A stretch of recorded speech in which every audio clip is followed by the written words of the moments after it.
I just started, yeah. I'm going to start here in a second. I'm just waiting for we'll wait for his Facebook feed to go up, and then I'll hit the intro and the commercials and shit, and then go. Oh, you're muted. There we go. Yep, I'm good. Like, why is there levels? We'll wait for his Facebook feed to go up. Oh.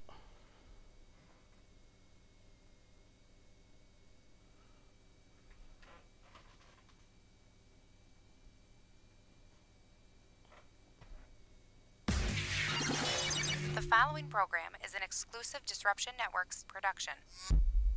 Hey, it's Adeline Van Dyke from Coldwell Banker Faith Properties in Utica. I always get asked, why do I love real estate? It's very simple. I love my clients. I love every single thing about helping them find or sell their home. Making sure the home is solid and ready for sale, or solid and ready for the buyer's inspection, to making sure that they're getting the best rate on their mortgage, making sure they're getting the best price on their house. You know, just everything involved in the sale is vital. My absolute favorite part of real estate is when a buyer walks into the house they're going to buy.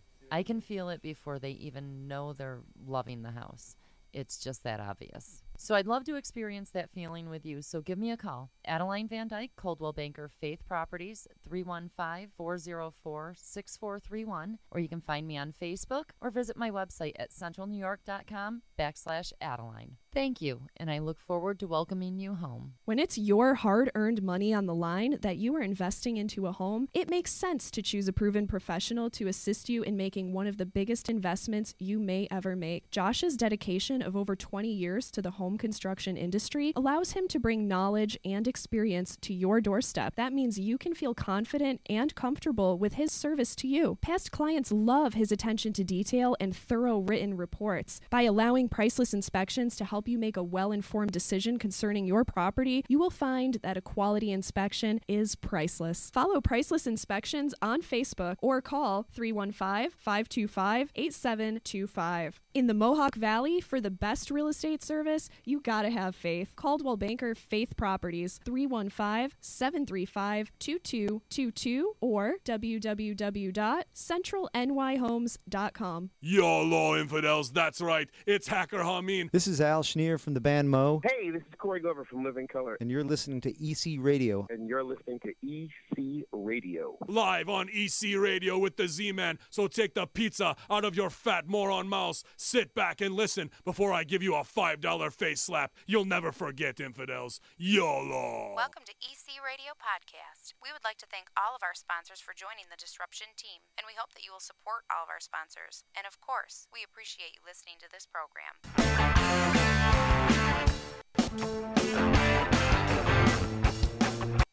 EC Radio, Disruption Networks. EC Radio, Disruption Networks.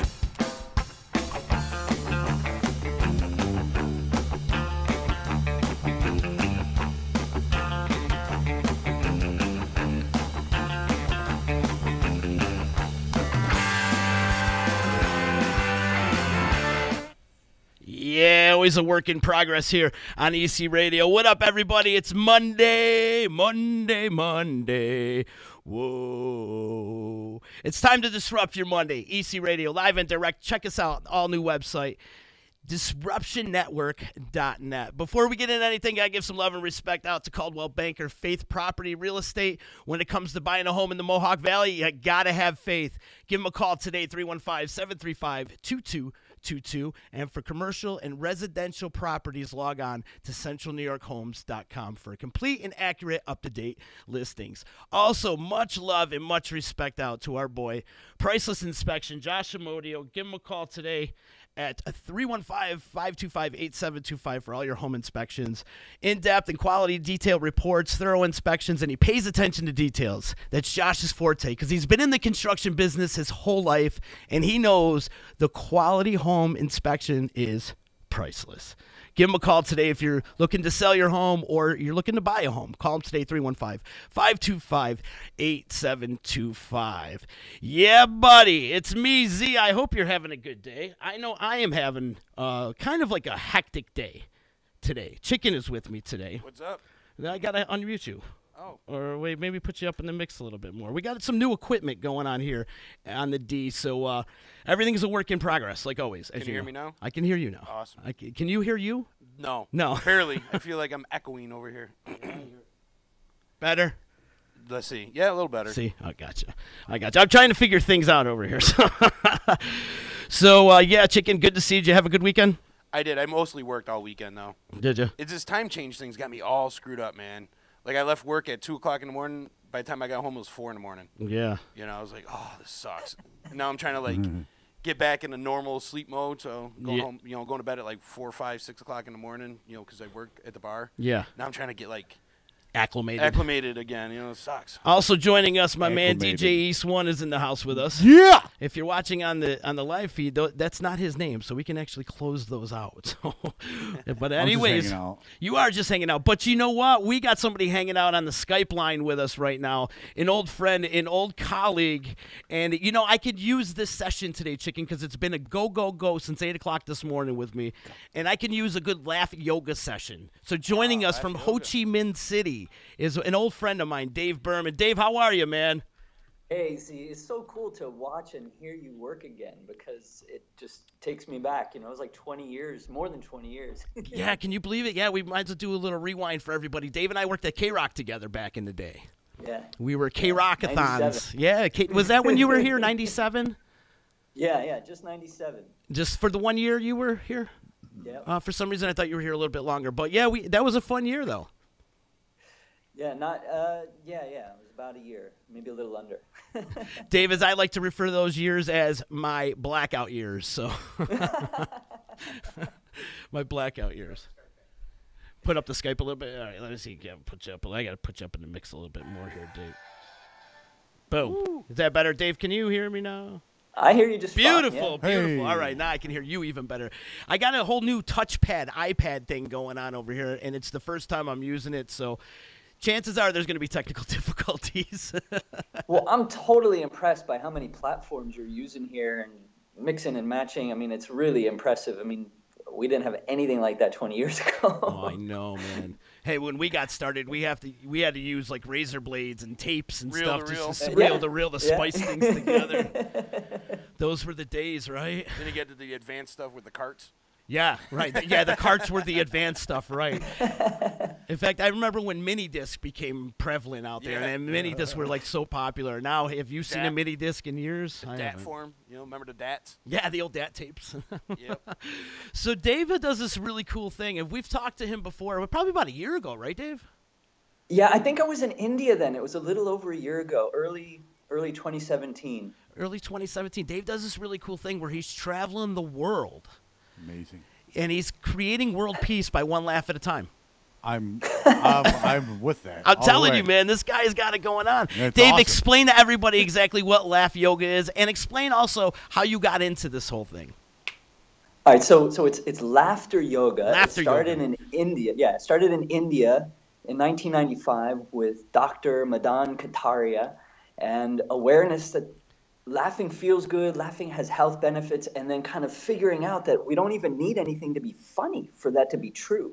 We can laugh as exercise and do it on purpose with intention and eye contact and childlike playfulness, and we get tons of health benefits, and it makes us very friendly and easy to get along with, and that's not really a surprise. So Dr. Kataria's idea was we can spread this whole laughter as exercise, laughter yoga, all around the world in pursuit of peace.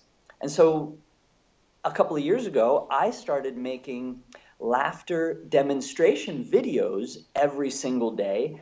And in the first year, 2016, I laughed with people in all 50 United States and 54 other countries. Wow. So I built this big Facebook tribe, and then people were really, keen to have me come visit them. And so in 2017, I started traveling the world and teaching. And then I came to Ho Chi Minh City at the end of June last year with the intention to write my next book. And it's taken a little longer than I originally thought, but that's okay because I dig it here. Yeah. Nice, man. Now, you're right. Have you started writing the book? Oh yeah. I mean, when I was traveling, I was doing a lot of interviews with the other laughter people that I was staying with, and just keeping track of some of my own stories. The book is going to be about the impact of having a daily laughter practice. My videos for over 800 days now in a row, the videos often document the impact that laughing every day has on me and has on the people in my videos, and some amazing stories. So, that'll all be in the book. Can you share one story with us without giving away too much before the book comes out? Yeah, I mean, there's tons and tons of stories. I mean, some of the most touching stories have to do with dramatic health issues. Like there's a guy named Joseph Gabrielson. He's in Edmonton, Alberta, Canada, and he's got cerebral palsy. So he's been in a wheelchair his whole life, but he told me that he'd been into laughter yoga before we got connected on Facebook, but he only became committed to laughing every day through my videos. And as a result of that, he found that he had way less pain and a better way of coping with life, and his doctor was able to reduce his antidepressants and his pain medication. Wow. Yeah, from laughing every day. He's never going to get out of his wheelchair, but he's a happy guy now. Yeah. And he attributes his change of ability to show up in life to laughing every day on purpose. Now, how long did it take for these sessions to actually finally kick in, if you will? That's a good question. I mean, he was already a laugher, like I said, but he's been laughing every day now for a couple of years. I can't really tell you more specifically. I mean, I could tell you about other people's stories too. I mean, another one that really hits me is Lillian Akiki. She's a physiotherapist in Lebanon, in Beirut, and she leads laughter sessions for people from Syria and Sudan who have had to flee and are living in Lebanon as refugees. She's in refugee camps helping people who have this crazy, difficult life experience to be able to still choose to laugh. It's amazing to me. It is amazing. It is. And he's going all over the world. He's doing this. How many countries have you been in so far, Dave? Well, I've doing been this, in 10 spreading. If you count the U.S., yeah. I mean, Okay. I haven't been to every country where I've laughed with somebody because Skype has been my connection to the world, and sometimes Zoom. But I've been like all up and down the east coast of the U.S. before I left the U.S. in the start of 2017, and then I was in India. I was all around Australia, all around the U.K. I was in Holland. I was in Germany. I came here to Vietnam, and then I went to Thailand, and I came back to Vietnam, and I've been here for 8 months. I've been watching some of your videos out there, too, and it's funny to watch some of the stuff. And, we're going to do a session of laugh yoga in just a little bit. So this is basically Really, like... before I leave? You're joining in, pal. You're going to sit right next to me. Yes! You don't want to miss this, man. You don't want to miss. laugh. You're going to I sit love right laughing. next to me, and we're going to laugh, bro. So laughing is like a great thing. It is. It brings out the best in This you. is basically It fake makes it till you you make great. it, right? You know what I mean? Like, if you fake No, laugh... please, let me address that, Z. Fake it till you make it is really not what we're after, you see. What we're talking about is allowing the laughter that's been inside each of us since the time we were born. We don't want to fake it. We don't want to force it. We want to allow it. You see, all over the world, babies from every country are born with laughter inside them. They all laugh even before they know how to speak a language. They all laugh even before they have the intellect to understand what's funny. That's right. So as we get older, society kind of tells us, straighten up, be serious. It's not such good advice because, then we develop stress and anxiety and all sorts of other things that we really don't need. And laughter is like kindergarten for grown-ups. Laughter yoga teaches us to be healthy and happy and laugh on purpose. And it's about allowing it. There's really nothing about faking it that I teach to my laughter students. Well, let's talk about the health benefits of laughing every day. Sure. Like anxiety, right? Depression. Yeah, it definitely will help with both of those. And some of what's going on there is about your nervous system.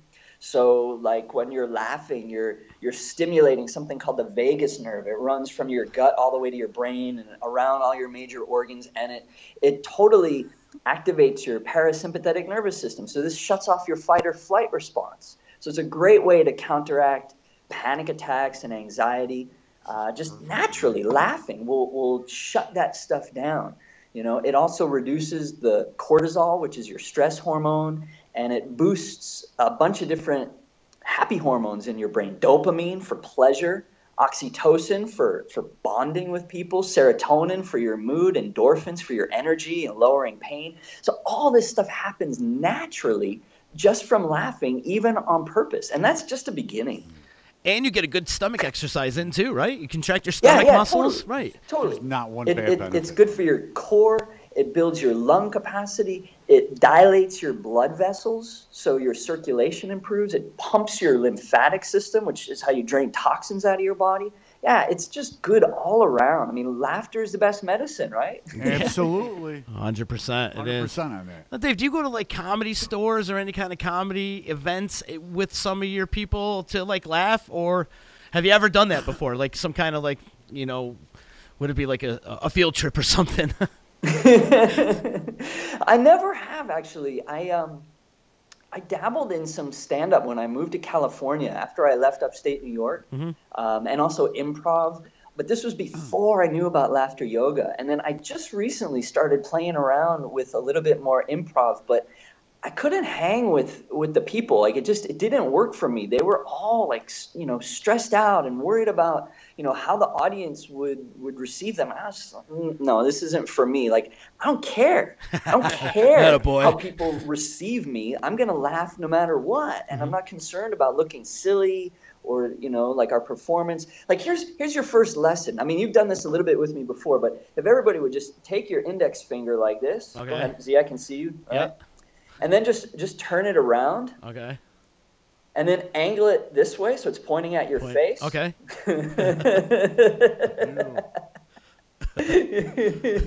You're laughing at yourself. Yeah. It's me, motherfucker. This is the most important laugh. There's infinite ways to laugh. And this laughing is the at most yourself. important one. Exactly. Yes. Yes. I do all the time. I do every time I'm naked. They can do two fingers. Yeah.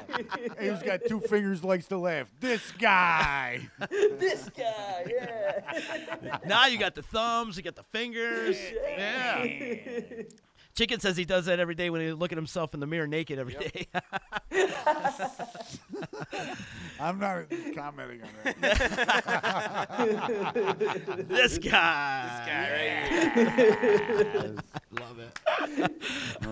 But yeah, it is. That's probably the most important laugh that there is you know, you can't take yourself too serious. And if you can't really make fun of yourself type of thing, and if you can't love yourself type of thing too, right? Absolutely. Yeah, oh yeah. Yeah. Here's another exercise we All right, can what do you got? Kind of ties into your point about self-love. We turn struggle into ease. Like I was saying, we don't want to force ourselves to laugh or feel like we have to make ourselves laugh. We want to allow ourselves to laugh. So imagine that you're being restrained in a straitjacket. All right, so you got your arms wrapped in front of you, and you're kind of struggling. And then suddenly you realize this is actually how you hug yourself. Hug yourself, chicken. Come on, give yourself some love, dude. You deserve to give yourself some love. I give myself love every night. Say how you hug yourself. This is other ways. Put your arms around Dude, yourself. I can't. I'm fat. Look at me. You're This is not. about as far as I can go. Put it up. Put some effort into it. It's like a bro You know, and hug it's just how we flip the script, you know? Like, no struggle, ease. Let it be easy. And, you know, so we're totally loving ourselves. Now, are those like the basic exercises that you practice with people? You know, I make up new exercises all the time. In laughter yoga tradition, like the way that it's taught when new people want to get trained to be a facilitator of laughter yoga, there's about 40 exercises that we call the foundational exercises, but then there's literally an infinite number of additional ones. And I don't really like sticking to the basics. I mean, the self-laughter, that's a basic one. The straitjacket laughter is one I made up like a year and a half ago. But I make up new ones all the time because I use this in my work as a coach and a hypnotherapist. So when I'm connecting one-on-one with somebody, instead of like laughing with a whole big group, I'm listening to like, what's somebody's challenge? What are they trying to achieve that they're, stuck with? And the things they tell me just inspire me to suggest new ways to laugh. So there's always new laughter exercises coming out, and I put them in my videos every day too. It's great, man. And do you put a video out a day, or do you do more than just one a day? For Daily Laughers on Facebook, that's the group. There's one official Laugh of the Day video every day, and I have done it. Today was day 802. And I maybe occasionally produce, some extra videos, but there's one official one every day. 802. That's a lot, man. That's some dedication, my friend. We hit this milestone over the weekend. 800 was on Saturday. Mm-hmm. Wow. Are you planning 1,000 since you're, it's in reach? Are you planning? It is in reach. Yeah, it's this year. I don't even think about it. I just keep going. How cool would it be if you can get like 1,000 people to laugh with you on your 1,000th Daily Laughter episode?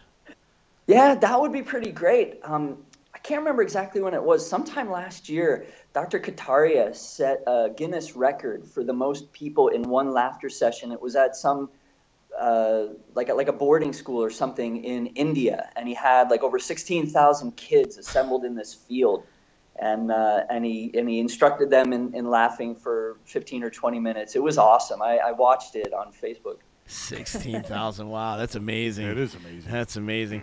But you do group sessions though, right, Dave? Don't you do multiple? Yeah. Group sessions are kind of where it starts and where it's at for this whole idea of spreading world peace. I host a couple of free sessions in a local park. On Sunday morning at 10 a.m. I do one, and Monday night at 8 p.m. I do one. And also every day on Skype. So people anywhere in the world can call in. It's at, now that you've changed your clocks, it's at 7 a.m. your time every day, 6 p.m. for me. Anybody in the world can connect with me on Skype and be part of a laughter session that I do for about 15 or 20 minutes. So yeah, I'm always laughing with groups. You're laughing with this group right now, too. Let's do another one. What do you got for us? Last time we went fishing, so what do we want to do today? Oh, yeah, I did show you. We did a video together last year. You should put a link to that for your listeners and viewers. In that one, we did fishing, I remember. We did the motorboat. The motorboat. I love the motorboat.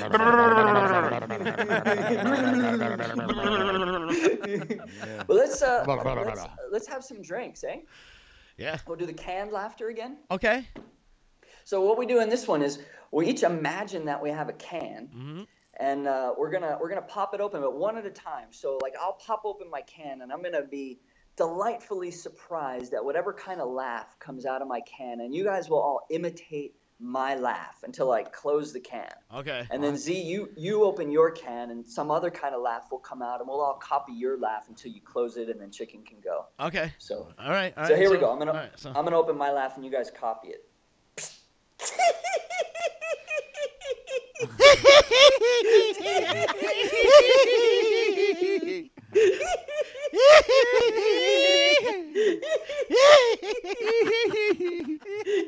What key is that in? All right, it's my turn. Yeah, so now it's my turn. there's So now infinite I sounds to open make. it They're up. all good. All right, I open up.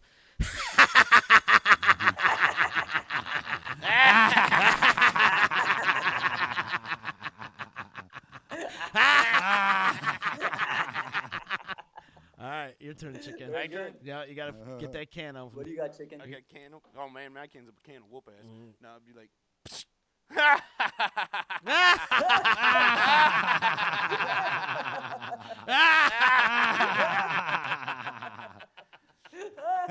So now it's Gabe's turn. Yeah, well, you got to close your can. Oh, close your my can. Yeah, Sorry, you got to close it. All right.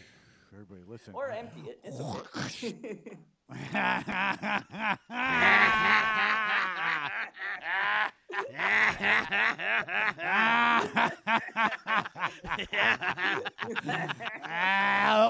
Sounds like the Bob and Tom morning show. What better? See, it's infectious, though. It is. You hear us. Once you start laughing, you really can't stop. Yeah, that's exactly it. It's like popping pistachios. It goes around the circle, you know. It's one of the things I love most about Silberth, having him on. He has the most class. Him and Joe Lode have the best laughs ever. Yeah. Really? Yes. They're infectious. My buddy Tori's got a great laugh. It's good, though. We should have a battle of the laughs. No, wow, that's not a bad idea. Do you do a battle of the laughs? Who's got the best laugh? Imagine that. Hey, actually, that would be hard to judge. I got something in the works. Maybe you could help out. There's a guy who lives in Olive Branch, Mississippi. His name is Doug Collins. If you search him on YouTube, you'll find his videos have millions and millions of hits. He became a YouTube star one night in, I think it's Memphis. There's a place called the Comedy Barn. He was just in the audience, and he got brought up on stage by the comedian, and his laugh stole the show. They couldn't have any more comics on stage. The whole rest of the night, they just had Doug Collins sitting in a chair laughing. And then the video went viral. He's a friend of mine now. And so what I've found, laughing with people all around the world, is it's become really popular in the laughter community to want to imitate Doug's laugh. So I had the idea a couple of months ago, we should do a global Doug Collins impersonation contest and raise money for charity. So we're kind of slowly working on that. If you're interested in helping, I think that would be awesome. Yeah, I got to check out his laugh. Doug Collins. Yeah, Write that down so we don't forget. We're forgetful around here sometimes, but I want to check that video out. Doug Collins laugh. Is that what you just searched? Yeah, if you search Doug Collins laugh, you'll find a bunch of videos. Some I did with him, but the other ones have way more views. Now, do you find your clientele is more male or female? Or both? It's a bit more female. Is it? For my coaching clients, a bit more women. Mm-hmm. One of the things that a lot of women want to deal with is like less stress, being less serious, getting past sort of the ways that their thinking holds them back, the way that they just get stuck. Like, I got a big idea, but then it never comes to life. So I work with people around stuff like that. And I just also introduced a couple of new programs. One is how to become a morning person in 30 days. So I'm happy. I'm going to need lessons in that. I am happy. This is going to be a special program. I just announced it a couple of days ago. I'm only taking one person in the entire world right now. I want one person who will go through this program with me because we are going to laugh together for like 10 to 20 minutes every day for 30 days. So we'll do probably like 10 minutes of laughing and 10 minutes of coaching together every single day, one-on-one, and you will become a morning person by the end of the 30 days, as well as, see some changes in other parts of your life. So if anybody in your audience thinks that would be for them, they can get in touch with me through Facebook. I'm going to put the link for the Daily Laughers Facebook group into your live stream here. Yeah, put it, and I'll pin it to the top. Right on. Now, do you feel that laughing maybe can help with weight loss too, or? Well, they say it does burn calories. Uh-huh. I think it's exercise, and so it can help with a lot of things, but probably not always entirely on its own. Mm-hmm. Like if you want to lose weight and include laughter in your approach, that's something that I could work with you on as a coach and a hypnotherapist as well. But I wouldn't want to make a blanket statement saying, go on the laughter diet and you'll lose, no. Is that like the Atkins diet? No, I wouldn't recommend that. If you laugh 5 times a day and eat this salad, you're going to be fine. Take 2 of these and call me in the morning. Yeah. Eat 2 bananas and call me in the morning. So we've got my friend Dave Berman on the Skype line with us. I like to call it the Z line sometimes. Z-line? Yeah, Dave Berman is on the Skype line right now with Laughter Yoga. He's got a YouTube channel. Plug all your social media platforms that you're on and where people could find you. Yeah, I'd say the best place to go is the Daily Laughers group on Facebook. I'm wearing it on my shirt, Daily Laughers, and dailylaughers.com. That's really all I want to throw out there because there's so many and it's too many. But, Facebook, we've got this huge global tribe, and dailylaughers.com is where you can, find my book. For example, I'm going to show the cover of my book, Laughter for the Health of It. Awesome. You can find out about my coaching programs there. I've got it's a free ebook actually that I came out with just recently. It's called 5 Life-Changing Lessons About Laughter. If you go to dailylaughers.com and give me your email address, you'll immediately get 5 life-changing lessons about laughter. It's a free ebook. Wow. Now, how soon before the next book comes out, the one that you're working on right now? Do you have a timeline for that or no? No, I can't really say because I've gotten so caught up in life here in Ho Chi Minh City that, the timeline's just gotten blown out of the water. And I don't even care. Like, it doesn't even feel important to me the way it did when I first got here. So, I don't know. So what's it like for an upstate New Yorker to be living in Ho Chi Minh City right now? What's the culture like? Well, I don't speak very much Vietnamese. I mean, I've not learned all that many words. I definitely can't have a conversation. I'm vegan, right? So I don't eat meat. I don't eat any dairy products. And there's a fair number of restaurants that are, serve just vegan or vegetarian food. So that's not too hard, but you do have to know how to ask and how to, check out menus because they don't see sort of the parameters of a vegetarian or vegan diet the same way that all vegans do. So that's a little bit of an interesting thing.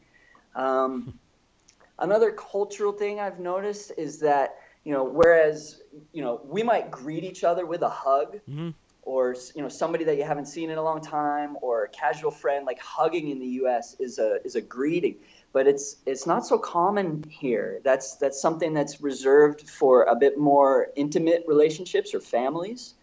So those are a couple things. But the more like surface level observations is that it's a super crowded city and the roads are always packed, particularly with motorbikes, and they don't follow traffic rules. So being a pedestrian is, somewhat dangerous, and you gotta always be aware of your surroundings, just crossing the street.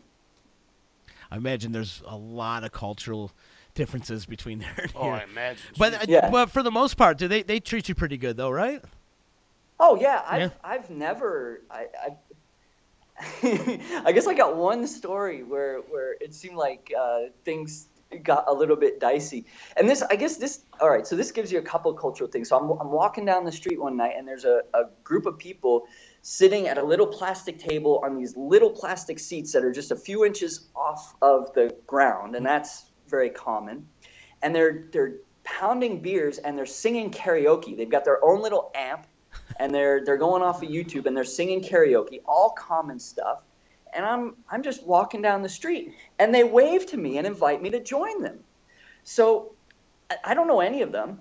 So I'm having a beer with them. I take a turn to sing a song because they kind of force it on me. It's going around. I sing a second song. I'm having a second beer. All's good. And then somebody's like taking a while to pick a song, and the microphone's just sitting there. So I pick up the microphone. I start laughing into the microphone, and it's making this big echo on the street. And I start making all these different laughter sounds. And one of the guys in the circle got really, really upset. And he takes the microphone from me and he starts yelling at me and telling me to get out of there.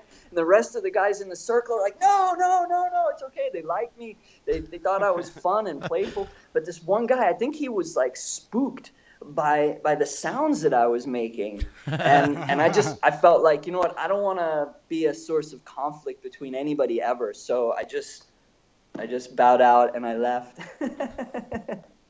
Interesting. How's the food though? You said you eat vegan, but is the food pretty good though? I imagine you can eat. Oh yeah. I like the food here a lot, and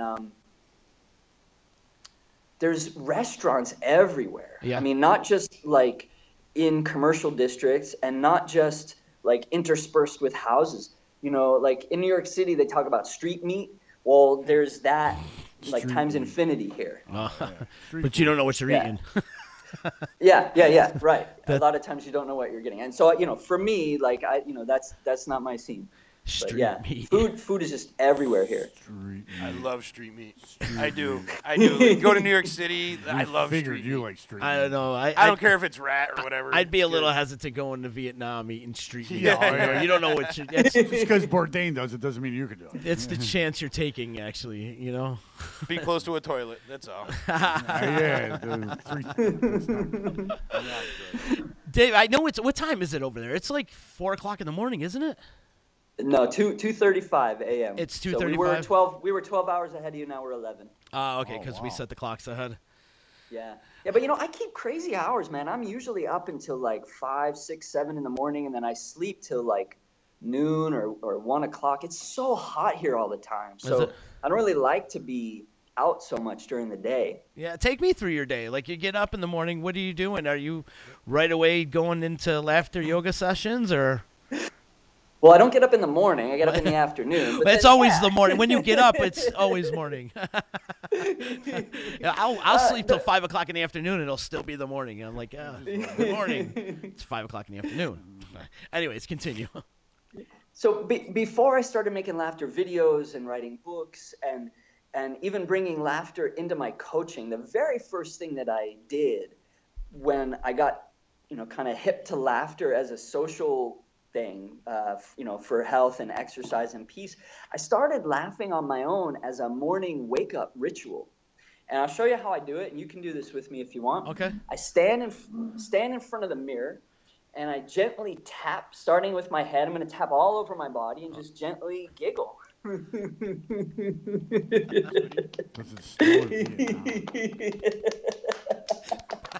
What's going on here? I'm not going past the waist. I'm not hitting myself in the balls. This is what you do every morning.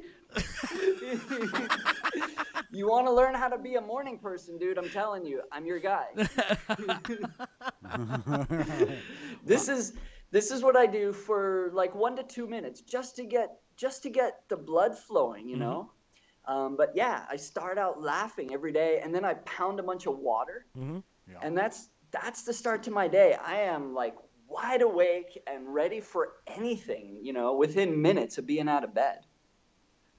Beats coffee, right? Beats drinking coffee all the time. Yeah. Or scraping resin. That makes me a morning person. It's a good way to get up. Scraping resin. Helps me laugh, too. Let's do another exercise. I feel like I'm in the mood. Like, after doing all this stuff, he's like... Slap myself. All right. So, come on, Gabe. You got to come over here with me. What? Come on. Yeah. Come on. You're doing this with me. Get come on, over sit here. on his lap. Come on. DJ East one. All right, come on. Get in here. Come on, pal. All right. So we'll go through a couple of them here. These are some basic ones. So we like to call this appreciation laughter. So usually we'll be in a group in a circle, and we'll all walk around. The key is the eye contact, and we're giving people thumbs up, okay, high five. So this is appreciation laughter.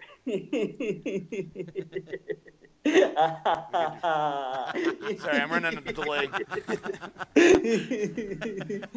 And then kind of the opposite was like, oh, I know what you did. This is naughty laughter.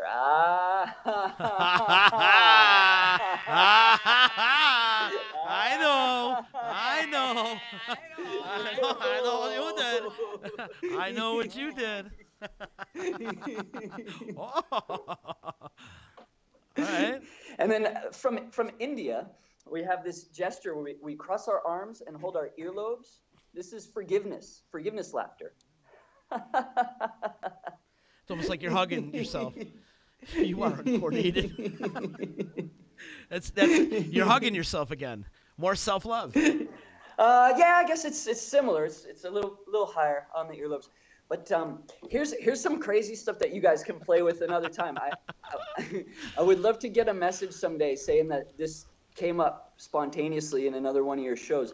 We we sometimes use gibberish. So not Vietnamese, not English, not any recognizable language. We're just talking nonsense. And we can do lots of things with this. So one thing that we can do is gibberish arguments. This is great if you have a fight with your partner. Instead of like actually dragging each other around and actually fighting, just yell nonsense at each other, again with the finger. And then you would do it back to me. Oh,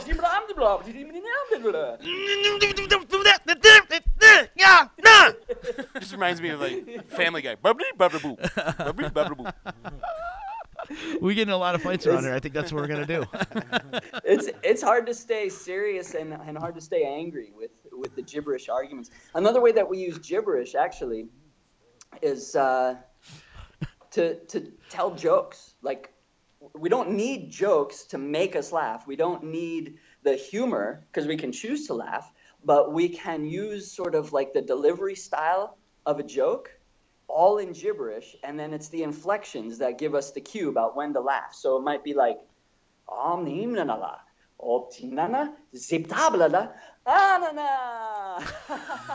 Is that Rainbow? And it's just a way to play and be childlike, you know, and it doesn't have to mean anything. Give it a try. Let's hear a gibberish joke, Z. You wanted you? All right, I got a gibberish joke for you. Let me see.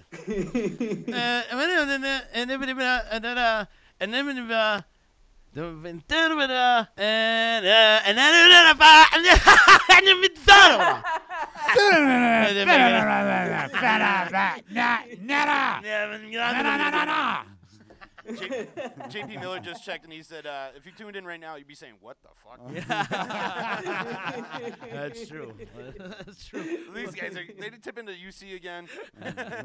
Something more. This is better than alcohol. It is. It's way better than alcohol. Sounds like everybody I talked to at the bar at like 2 a.m. Right.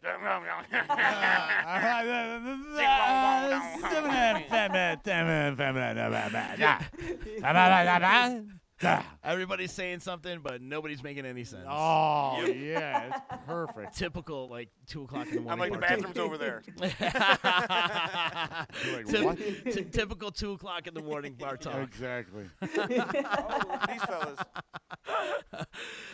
Dave, you cracked me up, man. Yeah, sometimes we do gibberish toasts. It's perfect, you know? Like, do a gibberish. Yeah. We call that Russian, actually. Mazel tov. Mazel tov. That's hilarious. That's great, man. I love the fact that you're out there spreading world peace just by laughing. How simple is that? Yeah. Seriously. Bring it back to the earliest emotion that you got. You know what I mean? It's beautiful. It's a beautiful thing you're doing, Dave Berman, and continue this. Continue on. I'm sure this is tailor-made, though, for you. It really is. This whole, you finally found your niche. You know what I'm saying? Well, thank you. I don't know if I could stop, even if I tried. Yeah, right.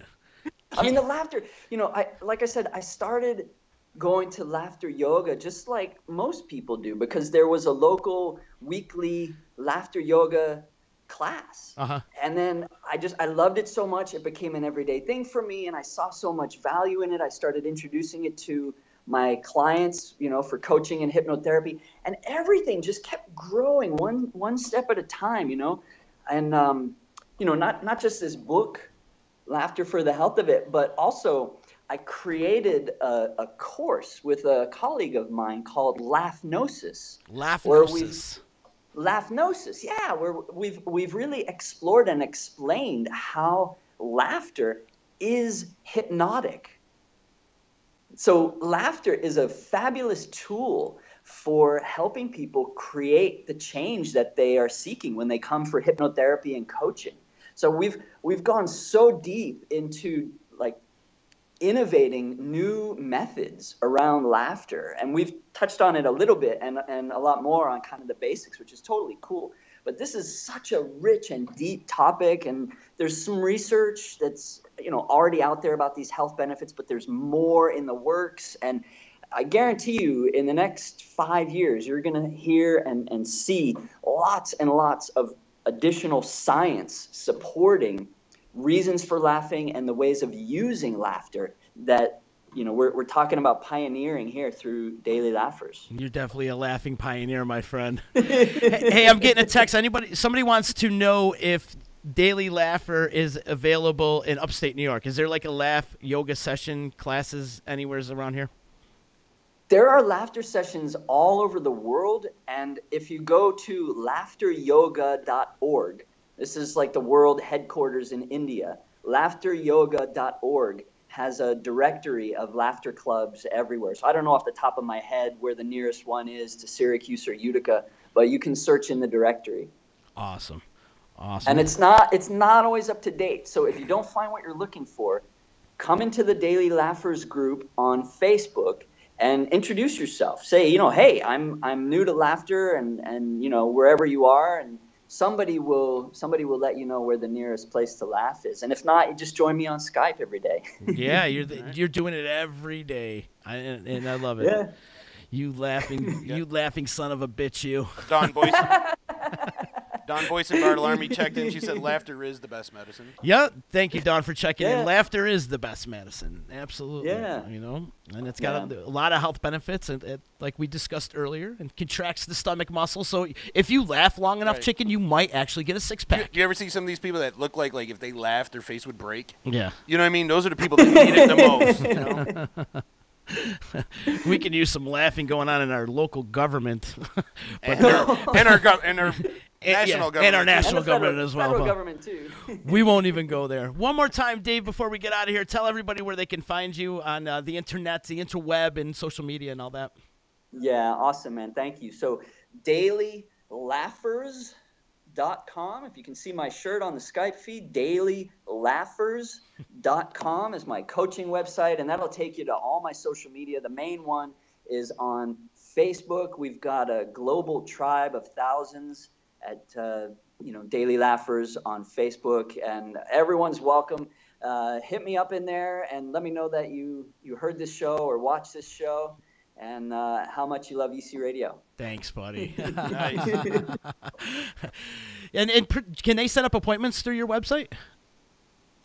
I'm actually right in the middle of setting up a scheduling system. Right now you have to message me to make an appointment, but very soon I'm going to have a way for people to do that on their own. Yeah. Awesome. I got a few people around here that can use a couple laughs, I'll tell you that. Yeah.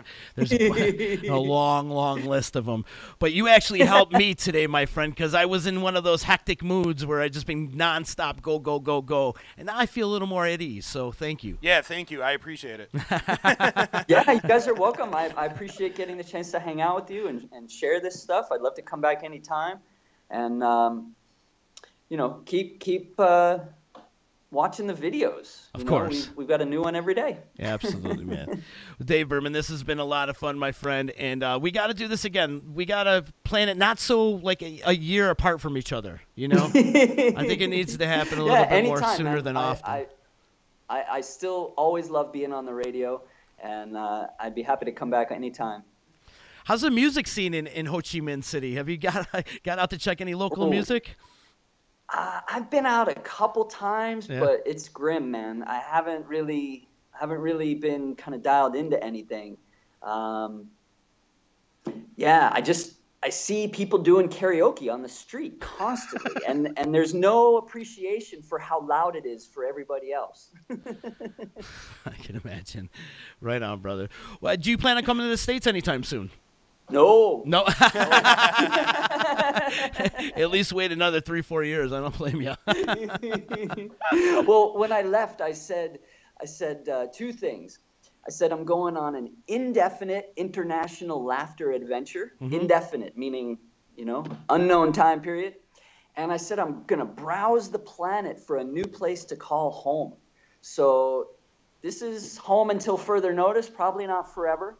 But there's nothing in me that says, someday you got to go back to the U.S. I don't think I have that gene anymore. I can't say I blame you. I think they need you in North Korea.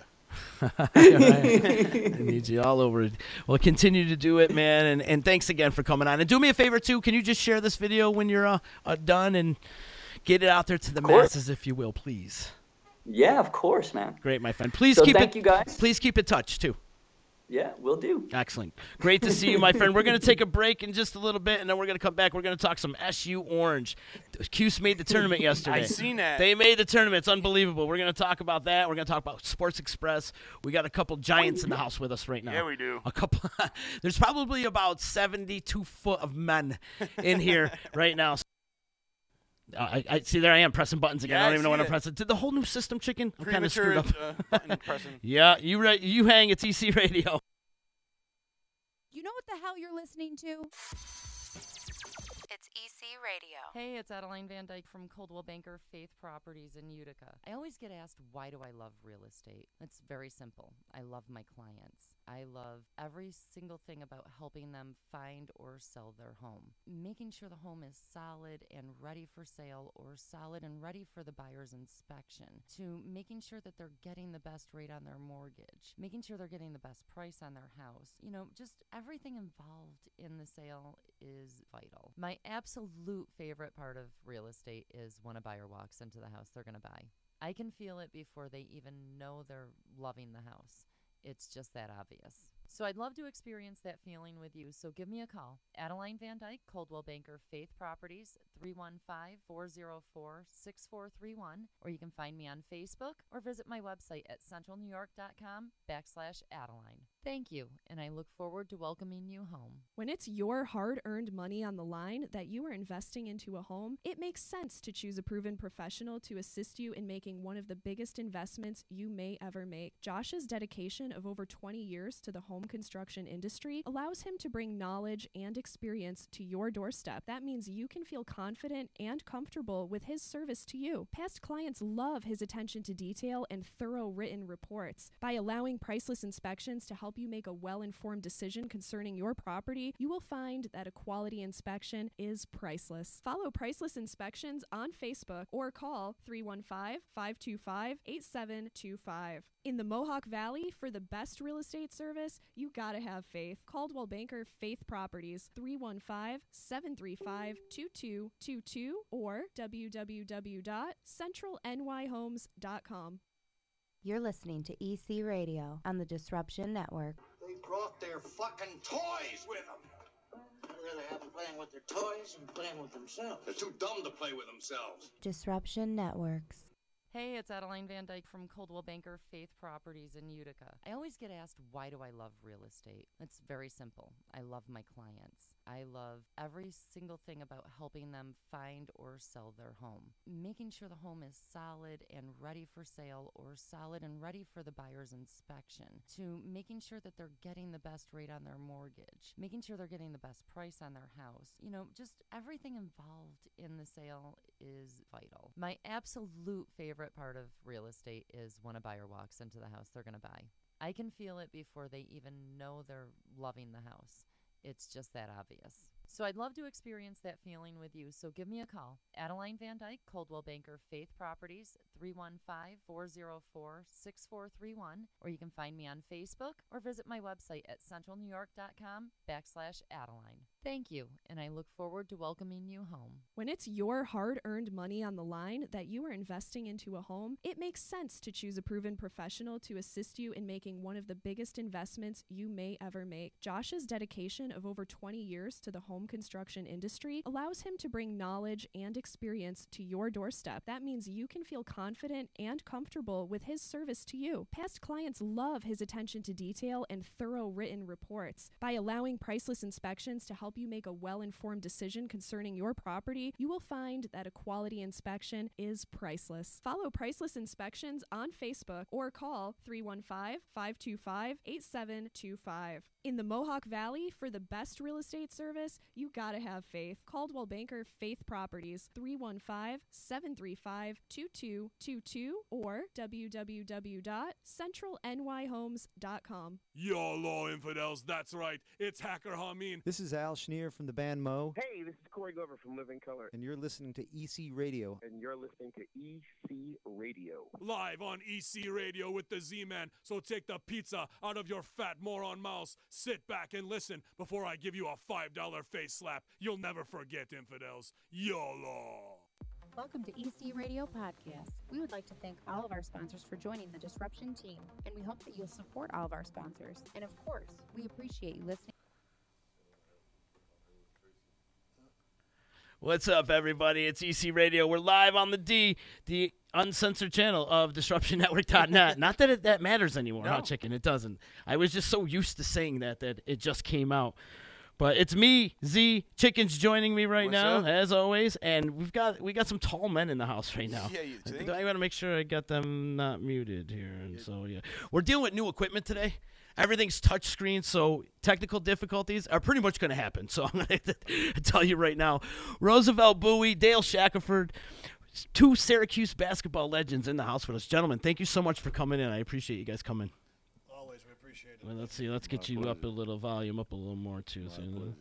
There we go. So you guys do the Sports Express, and what Sports Express is a scholastic publication on covering pretty much high school and college sports, right? Well, actually, we do all sports. It doesn't matter if it's high school, college, youth sports, Semi-pro? adults, anything. We do, me in the Utica area here, I do the curling club. I try to get the bowling involved. So any type of sports, You guys it's do it- youth or adults or whatever. You do any coverage like on like Utica Yard Dogs or was it the Syracuse Strong? I believe it is? The football? Yeah. Yeah, we will be. Okay, we will cool. be, because we try to, anybody and everybody that would like to send us information on their organizations and, their personnel, we do let the organizers, the coaches, the volunteers, the players, they can all write the articles and submit them to us with photos and everything, and we try to get them in our magazine on our website. Awesome. I used to coach for the Utica Yard Dogs. Me and Silberth, my co-host on the D-line, and we're bringing in a lot of guys from the Utica Yard Dogs this week, and we had some from last week. And I know they need a lot of exposure. And it'd be nice. Link them up. Absolutely. Link them up. That So would you, be great. We love to do that. Love to help them out. Any organizations in the community, we'd love to give them all the publicity we can give them, and hopefully get some fans out to watch them play. And even sometime we may come out and volunteer to help spread the word during the games or hand out programs or whatever. So we'll leave our information with you, and you can pass it on. Yeah, to absolutely. them. That'd be great. more the merrier, of course. We find out there's so much talent, sports-wise in this area that they don't get the coverage that they deserve. True You know what I mean? story. So Well, and that's one reason why we've gotten involved with Sports Express.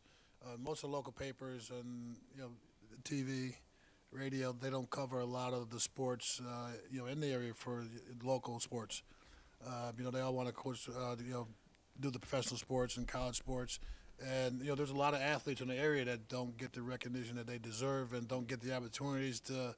Just say as a young kid, geez, I got my picture in a newspaper or something. Right. We get those pictures in our magazines.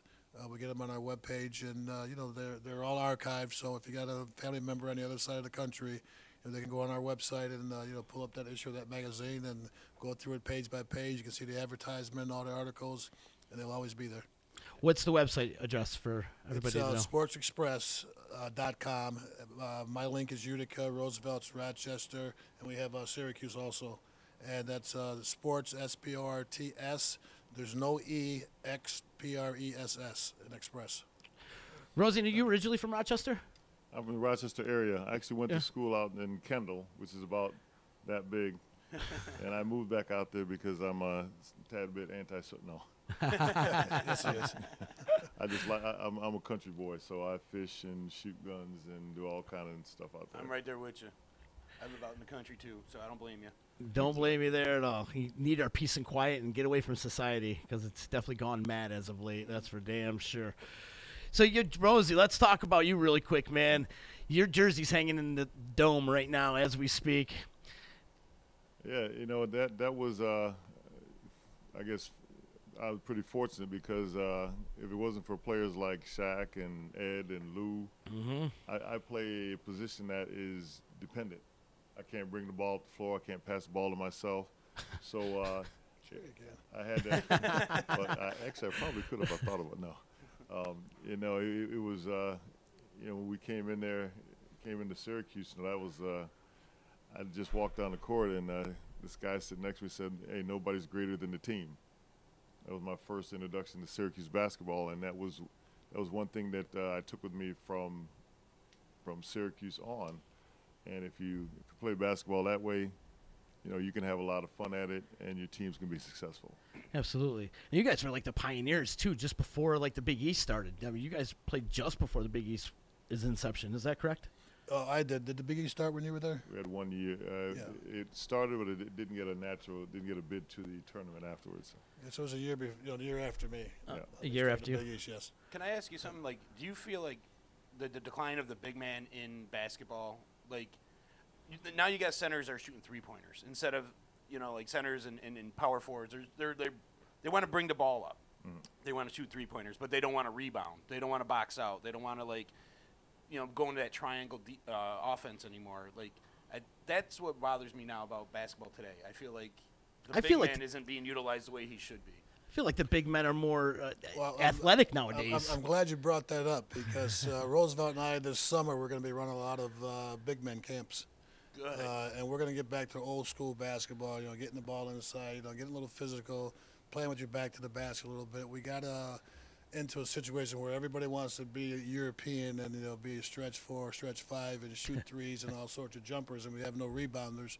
We have no inside game, and a lot of teams that hurts because we're not great shooters. Right, they just want to come down and wing up 3-pointers.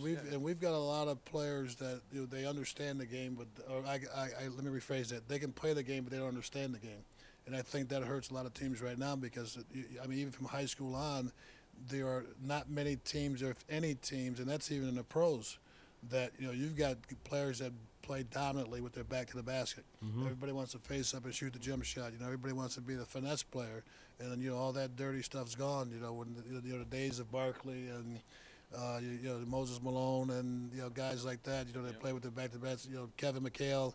Kevin McHale had like 7 moves with his back to the basket. And that's a lost art right now. And I think basketball will be a lot different, and it'd be a more interesting game. If that play got back into basketball. And I even look at guys like Patrick Ewing, who came in without no jump shot. When he came into the league, you developed the jump shot over the years, but he still played a dominant big man role. And nowadays I just feel like guys just come down, wing up 3-pointers, then the other team gets rebound. Nobody even cares. They're not even trying to get the rebound. They're just hauling ass down the court again, and it's super frustrating. I mean, since Kareem, who have you seen shoot a hook shot? Nobody. Not since Kareem, who's thrown a hook shot? Nobody. No one. You know what? I actually saw Jay Billis' son came in for 15 seconds against Wake Forest, I believe, and he actually scored on a hook shot. I almost fell over. He caught the ball in the paint and he took a hook shot. And I was like, oh. I don't think we actually seen a big man play a big man role since Shaq. That era, Shaq and Karl Malone and those kind of guys, battling it down underneath. That was playoff basketball. You love to see those battles of those big men. Rodman getting into people's, Yeah, Bill Laimbeer. Yeah, they're nasty, dirty players. Parrish and those guys. That's. But that's part of the game. They tried to say that basketball is a non-contact sport, but we all grew up playing contact sport because we played in the sandlot. We played in the parks all over the place. We played in pickup games everywhere, and we grew up playing that physical game. Now it's everybody wants to dribble the ball between their legs, behind their back, and shoot a 3-pointer. And you may look good, but in the long run, they can shut that down. And the person I look at the most is Dwight Howard. I look at Dwight Howard as here's a guy who's a physical specimen. He has all that talent, but he doesn't know how to play as a big man. He doesn't know how to post up. They're not posting him up right. They're not. He doesn't develop any moves down in the post. You know what I'm saying? Now he's kind of a wash-up. I hate to say it. Well, the thing about the post is it's a position where you have a lot of guys in a small area, so you have a split second to make decisions to do things. So the more you practice, the more it becomes a habit. So it's like an instinct. I catch the ball, I can feel where the man is on me, so I actually initiate my move as I'm catching the ball. And it's a lost art because you actually have to practice it over and over and over again. You got guys that aren't staying more than a year. So what you're ending up with there are kids that are super athletic. But I remember talking to Lewis about it. Lewis said when he was coaching down at Seton Hall, he said nowadays, back when we were playing, when you got drafted into the NBA, you knew how to play basketball. Your basketball IQ was really high. He said now you find a guy that has a high basketball IQ, he's LeBron James or some super all-star because everybody else is just, they started getting super athletic guys. They can do, he said, there are kids coming in that can do stuff we never thought about. Yeah. But they don't know how to do a pick and pop or pick and screen or screen and slide. And now, like we used to say, if you set a pick and you don't get any paint on you, it wasn't a pick. So if I set a pick and my number is 50 and your number is 11, I should come away with one of your numbers when I set a pick. I should have 3 numbers. I also feel like the flop kind of ruined that for the big man, too. Like, everyone just started flopping, and I feel like it took so much of the aggressiveness out of basketball. They didn't flop on me because if they fell, I tried to step on them. You played in the real era. I mean, I'd say, like, I was going to ask, though, but did they flop back then? No, well, the officiating, they called that a flop. Yeah. I mean, if you flop, they call it flop. And nowadays, it's it's a situation where if there's air or not air between you and the other guy, they're going to call a foul. Yeah, it drives me nuts. I mean, we used to rub off guys, and I mean, if you weren't have aches and pains and you weren't bruised or anything after the game, then you weren't doing your job out there. And just to get back on what Rosie was talking about the big man inside. We played in a situation where if somebody's guarding me and I got the advantage, I don't care what position I'm playing, I'm taking them down in a low post, I'm going to post them up. These guys don't do that. There's a lot of situations where, when you have an advantage over somebody, especially guards. We got 6'5", 6'7" guards that are playing against guys that are 6'2", 6'3", and you're trying to shoot jump shots over them, hoping it goes in. Right. You take him down in the paint, get your back to the basket, you put him and the ball through the hoop, put him on his backside, get a foul or whatever. The guys don't do that. These guys play. If Rosie's got an advantage, we're going to give it to him all day long. If I'm dribbling the ball and Rosie's posting up and I can't see that pass, I'm going to tell Rosie, well, move the other way or stay there. I'm coming back. Don't move. I'll come back to you and get him the ball inside. But these guys, they give you 1 second and then they're gone doing something else, and the other guys don't get a chance to get in any type of rhythm. And guess what? These big guys got to touch the ball at least every 4th or 5th time down the floor, or they're not going to rebound for you. They're not going to help you on defense, and then we're going to be in trouble. So you always got to keep the big man happy, and hey, guess what? Put the hard head on and go out there and get a little dirty. I love it. That's basketball, man. That's the real basketball right I feel like nowadays, too, the team aspect is missing. Everybody's self-centered. It's all about the individual. It's all about trying to get to the next level. And what is the next level? The next level is the best you can do. The next level is making sure that where you're at right now is successful. Then you worry about where you're going from that point on. These guys think that everybody's going from high school to the NBA. That's not happening. There's only exceptional players that get to have that opportunity, and there's only exceptional players in college that can get those opportunities also. You bring up a great point that we talk about all the time is these guys that come into Syracuse doing one and done. How do you guys feel about all that? I'm a firm believer if you're capable of doing that, so be it. Do what you have to do if you're going to be successful. If you're not in a situation where you're going to go in and play, why leave? Stay there and develop a little bit more. Stay there and hone your skills a little better. Stay and try to understand the game a little bit better. If you're going to be one and done and go and play, then be one and done and go and play. Just don't go to say, okay, I'm going to get 3-point-something million for the next 3 years, and then 2 years after that, or 2 months after that, you're not playing, and 2 years after that, you're broke. Right. So you might as well stay in school, and guess what? You one and done, you can always go back to college. Rosie, if you had the opportunity to leave early, would you? But well, both of you too, Shaq. Actually, I found out we actually went over and played in Italy. My sophomore year, so it was your junior year, and I found out about 15 years later that I actually was offered a contract to play in Italy, and I could have played there. It was an amateur league, and I could have played there, got better, and came back and went to college. But I found out that never got any further than coach. I don't think somebody said somebody had made the offer there. Like no. I mean, that ended up in the trash. The thing is, though, it would have broken up. Playing there, I got into a rhythm. I got used to learning the game of basketball. I could have gone there and made a few bucks, but I don't know if I would have been as. I ended up staying there for 13 years afterwards, and then playing for 13 more seasons after I finished playing. And one of the main reasons was because when I graduated, I knew for a fact that I could do 3 things good enough to win a basketball game. I could pass the ball to the guys that were open well enough to win a basketball game. I could rebound well enough to win a basketball game, and I could plug the middle well enough to win the basketball game. I couldn't do them all at the same time, but at any given point, if somebody could stop me from doing one thing, there were two other things that I knew I could do that you couldn't stop me from doing. And I learned that. The only thing I knew about basketball when I came in as a freshman was not to make Shaq angry, but the other thing was I weighed 190 pounds. I was 7 feet tall, 190 pounds. I weighed 2 pounds. I weighed 5 pounds more than our point guard.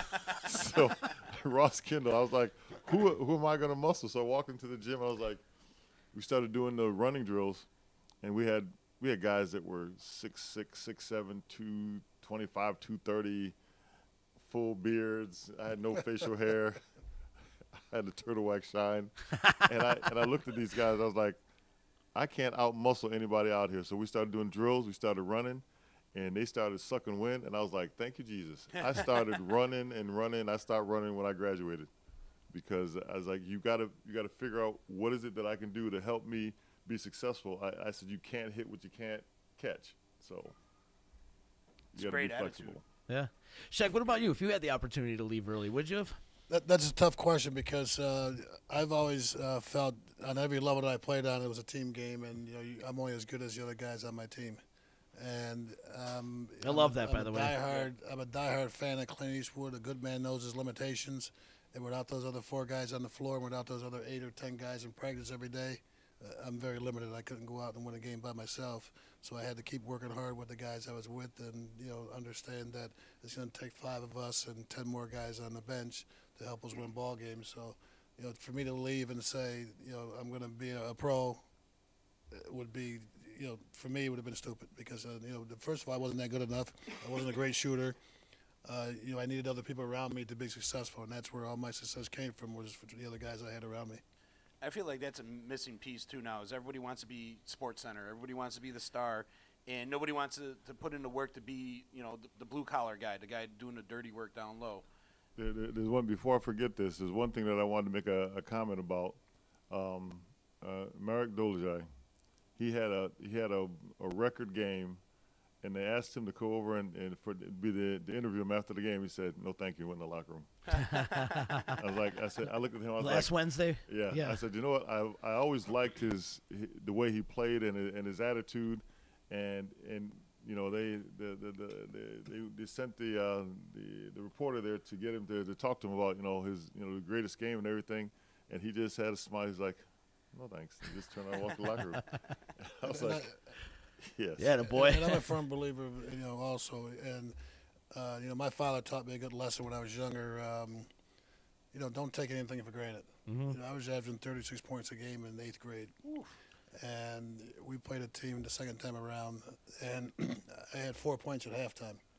My father walked in the locker room. He said, "Get dressed, we're going home." And I was like, "Dad, it's only halftime." Huh. He goes, "I don't care." He goes, "You're an embarrassment to your mother and everybody that's out there watching you play." Wow. He goes, "You're going home." So I said, "Dad, it's only halftime and stuff." He goes, "Get dressed." So the coach says, "Mr. Shackleford, it's only halftime." He goes, He goes, "Listen." He goes, "You coach my son." He goes, "I discipline my son." He says, "He's an embarrassment to the team. He's going home." Wow. So he made me walk out of the gym in front of the few fans we had there, out in the snowstorm. We played our home games at Kerning School at the time. Out in the snow, I'm crying, and he stopped and he says, "Listen," he goes, "if you can go back in there and play the way we know you can play, you give 100% effort every time you go out on that floor," he said, "you can play basketball. But if you can't, you'll never play this game again." Wow. So I promised I'd go back in. Now, at that time, we only played 6-minute quarters. I had 4 points at halftime. I scored 44 points in 12 minutes. And that was the last time I took it for granted that I'm just going to step on the court and things are going to happen. So, I try to tell kids all the time, you got to work as hard as you can all the time. You can get rest at the end of the game. You can get rest during timeouts. But once you're on that floor, once that jump ball goes up, you got to give it all you got. And, I learned my lesson early about that. It's 100% effort all the time. And if you're good at what you do, everybody else will talk about you. You don't have to talk about yourself. And that stuck with you forever. It always will. Mm-hmm. And everything I do. That's a great story. It really is. Like today's day, where a lot of kids, everyone gets a trophy, type of thing. That's great that your father instilled that into you. Mm-hmm. Well, our problem right now is our parents are glorifying their kids. Mm-hmm. They want their kids to be the best that they can be, but they're going about it the wrong way. Right. You know, you gotta encourage your kids and support your kids. Don't give them false information that they're great. Because I'll tell you something right now: if I play against a 6-year-old or a 96-year-old, I'm going to try to kick their butts, regardless of how old you are, how young you are, if it's male, female, whatever. You know, I'm going to give that 100% effort because I don't want to give any false information that you're going to go say that somebody that I beat Dale Shackleford 1-on-1. But guess what? If you do, we're both going to be bloody and bruised up because that's how it's going to be. It's going to be a heavyweight fight. That's right. It's kind of funny. I remember it was during the summertime, and there's the girl. What's the girl that played at Syracuse? Last name was Chrissy. She was about 6'5", and we were having a summer pickup game. You know, we'd all been trained and everything. She walks into the gym and she yells out, "I got Rosie." So the next 3 times I got the ball, I spun baseline and I tried to pull the basket down on her. I dunked on her. I knocked her down. I bumped into her, crossed over, and I dunked on her again. She fell down. I said, "Don't you ever walk in the gym and call out my name like I'm a sissy. You got guys on the floor that don't want to play me, and you're going to walk in from across the gym and say, 'Hey, I got Rosie.'" I was like, okay. But you got to give her credit, though. Like, you know, if you want to be the best, you got to take on the best. You know, like. That's not how you looked at it. Stupid. Right. But wrong guy to do it to. I wasn't really wrapped too tight back then as my basketball stuff, but it came because I was wondering why he wasn't wrapped too tight. And then I found out after I heard the story about his dad, and I was like, okay, now I understand where the. But the thing is, we fought for playing time. You know, if we got guys that were there before I was, so what? Who cares? Right. You know, we're in competition together to get on the court and play. I don't want to sit the bench. And when new guys are coming in, you're not taking my playing time. We're going to fight for this every single practice, day in and day out. And too many guys today, they concede to people that come in with reputations. Well, prove to me you're that good. Prove to me you're that good. When I was coaching for semi-pro, there was guys that come in and like, "Wow, I was a starter last year." I'm sorry, I wasn't here last year. Prove it. Right. Get out there and show me that you're the starter. And these guys just want you to hand them the starting role, and you're like, no. And these guys didn't want to play special teams or anything like that. I'm like, you take every opportunity to get your butt on that field. Then you prove yourself. Right. And I just feel like some people just, you know, they were starters in high school, their whole career in high school, and now they go to college and they would expect it to be the same way. And they don't want to earn it. And, you know, I love that attitude. You know, get out there and earn it. Mm-hmm. Yeah, I remember we had this little sheet that used to be up on the bulletin board. After my junior year, Kendall was the number 1 small school in New York State.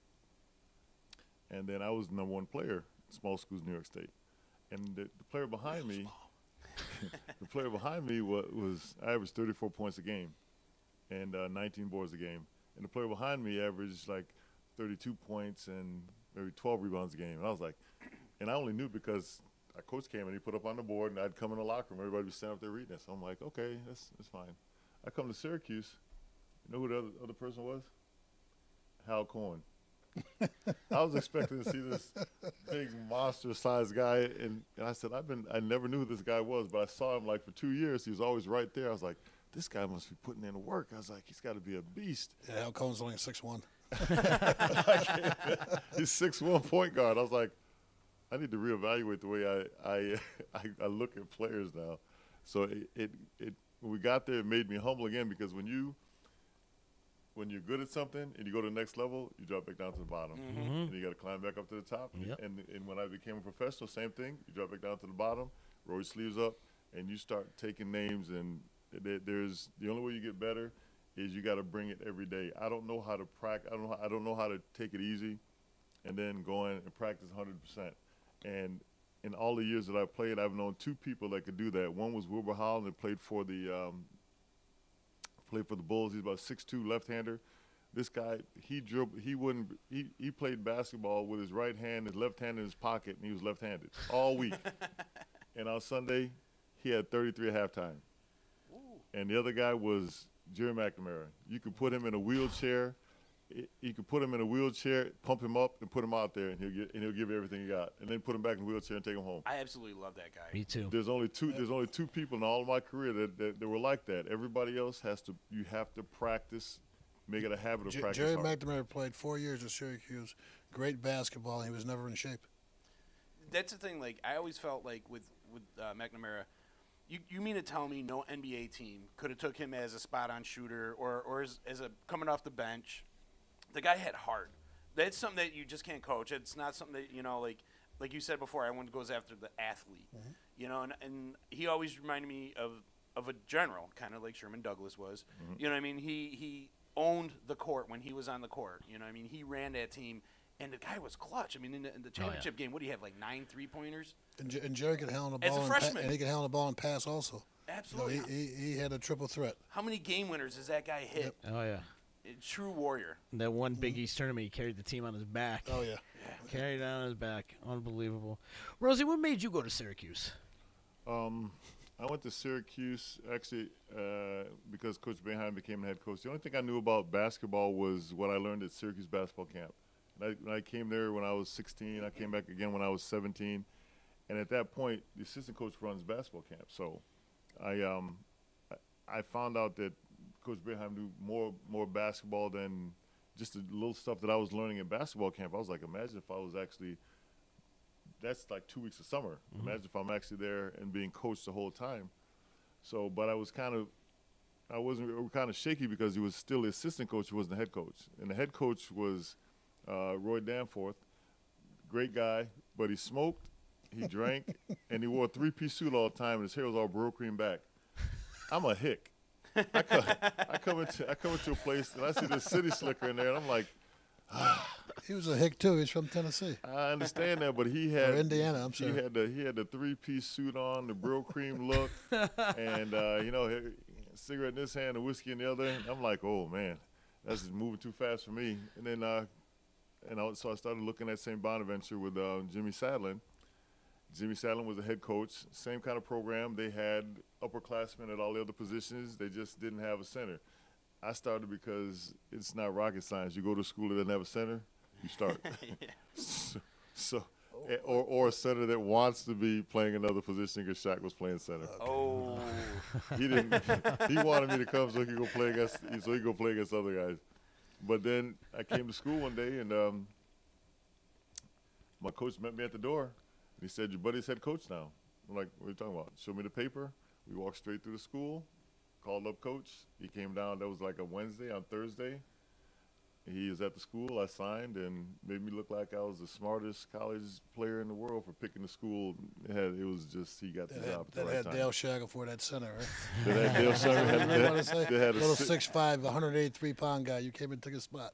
No, I figured that every time I looked down, they say, "Yeah, we got this guy. He does well at the center spot, but he should be playing someplace else." I was like, "Okay, I can live with that." Did you guys used to battle it out in practice? But I never. No. It was in the park. I'd let him slide. I needed him too much to battle him in practice. I like to hurt guys in practice. I couldn't hurt him because I needed him on the floor. Yeah.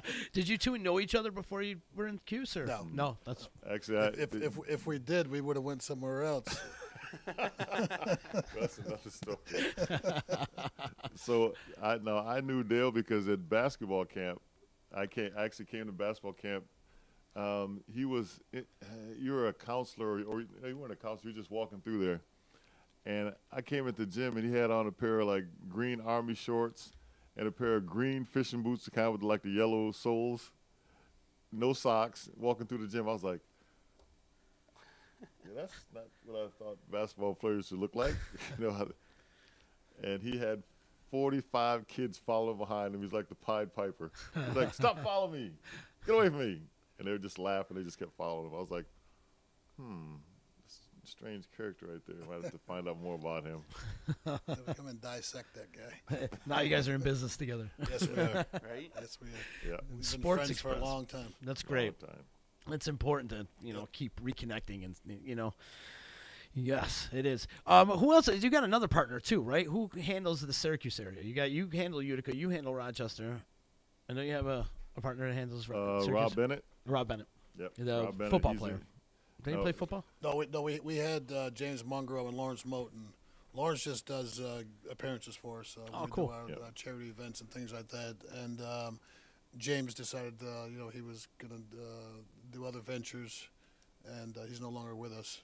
But we do have Rob Bennett, who is the actual president of our company of New York State, that he runs Syracuse. And we still do stuff for Syracuse also. Right on. Yeah, I just saw Lawrence Moten's retirement jersey that day too. That was fun. Really good. Bring him here. He has been in Utica a bunch. I know Tommy Napoli had him over at the Hall of Frames, doing a sports signing over there. So, yeah, let's talk about the tournament, though. Cuse getting in the tournament. How do you guys feel about, like, having 2 11 seeds and 2 – does it drive you crazy? I know our team is in it, and it's one of the 2 11 seeds. I was surprised. You know, but it's changed so much, you know, the whole format of the tournament. It's you added 8 teams, and you get 4 more games, and you get a little more revenue for the NCAA to steal. So – in that sense, they've done a good job in building the NCAA tournament to what it is. To get in the tournament, it's great, and guess what? It doesn't matter where you're at. You just got to take advantage of the opportunity that's there. And I think that's what Syracuse has to do right now. They got new life. They've had a week or more off from practice or games, I should say. Everybody should be rested. Everybody should have gotten good treatment for their injuries. And, hopefully we'll have a good showing on Wednesday night. Yeah. Knock on some wood. Yeah, it's really important. I mean, it's so important that you understand. One thing that I like was all the excitement and when they found out that from the players when they found out they were going back to the tournament. Saw that video? They needed that shot in the arm, because they needed the shot in the arm and they needed the time to work on the individual things that they need to get better at. So they've had time to get better, and they understand that, this is right now. You want to get into the tournament because everything that happened before doesn't bust a grape. It doesn't mean anything. What you got to go out there and you can prove to people. And there's, it's when you get down to a couple of baskets, then you find out who the players that are tested. Who are tested under fire, what they're capable of doing, because it's real easy to hit 3-point shots when you know that you can make, when you know that, okay, I got a game tomorrow. But it's all of a sudden, if I don't make the 3-pointer, we're going home. It's a whole different kind of player. I'm going to say it for Rosie, because Rosie doesn't say bad things. It's when your nuts don't get tight.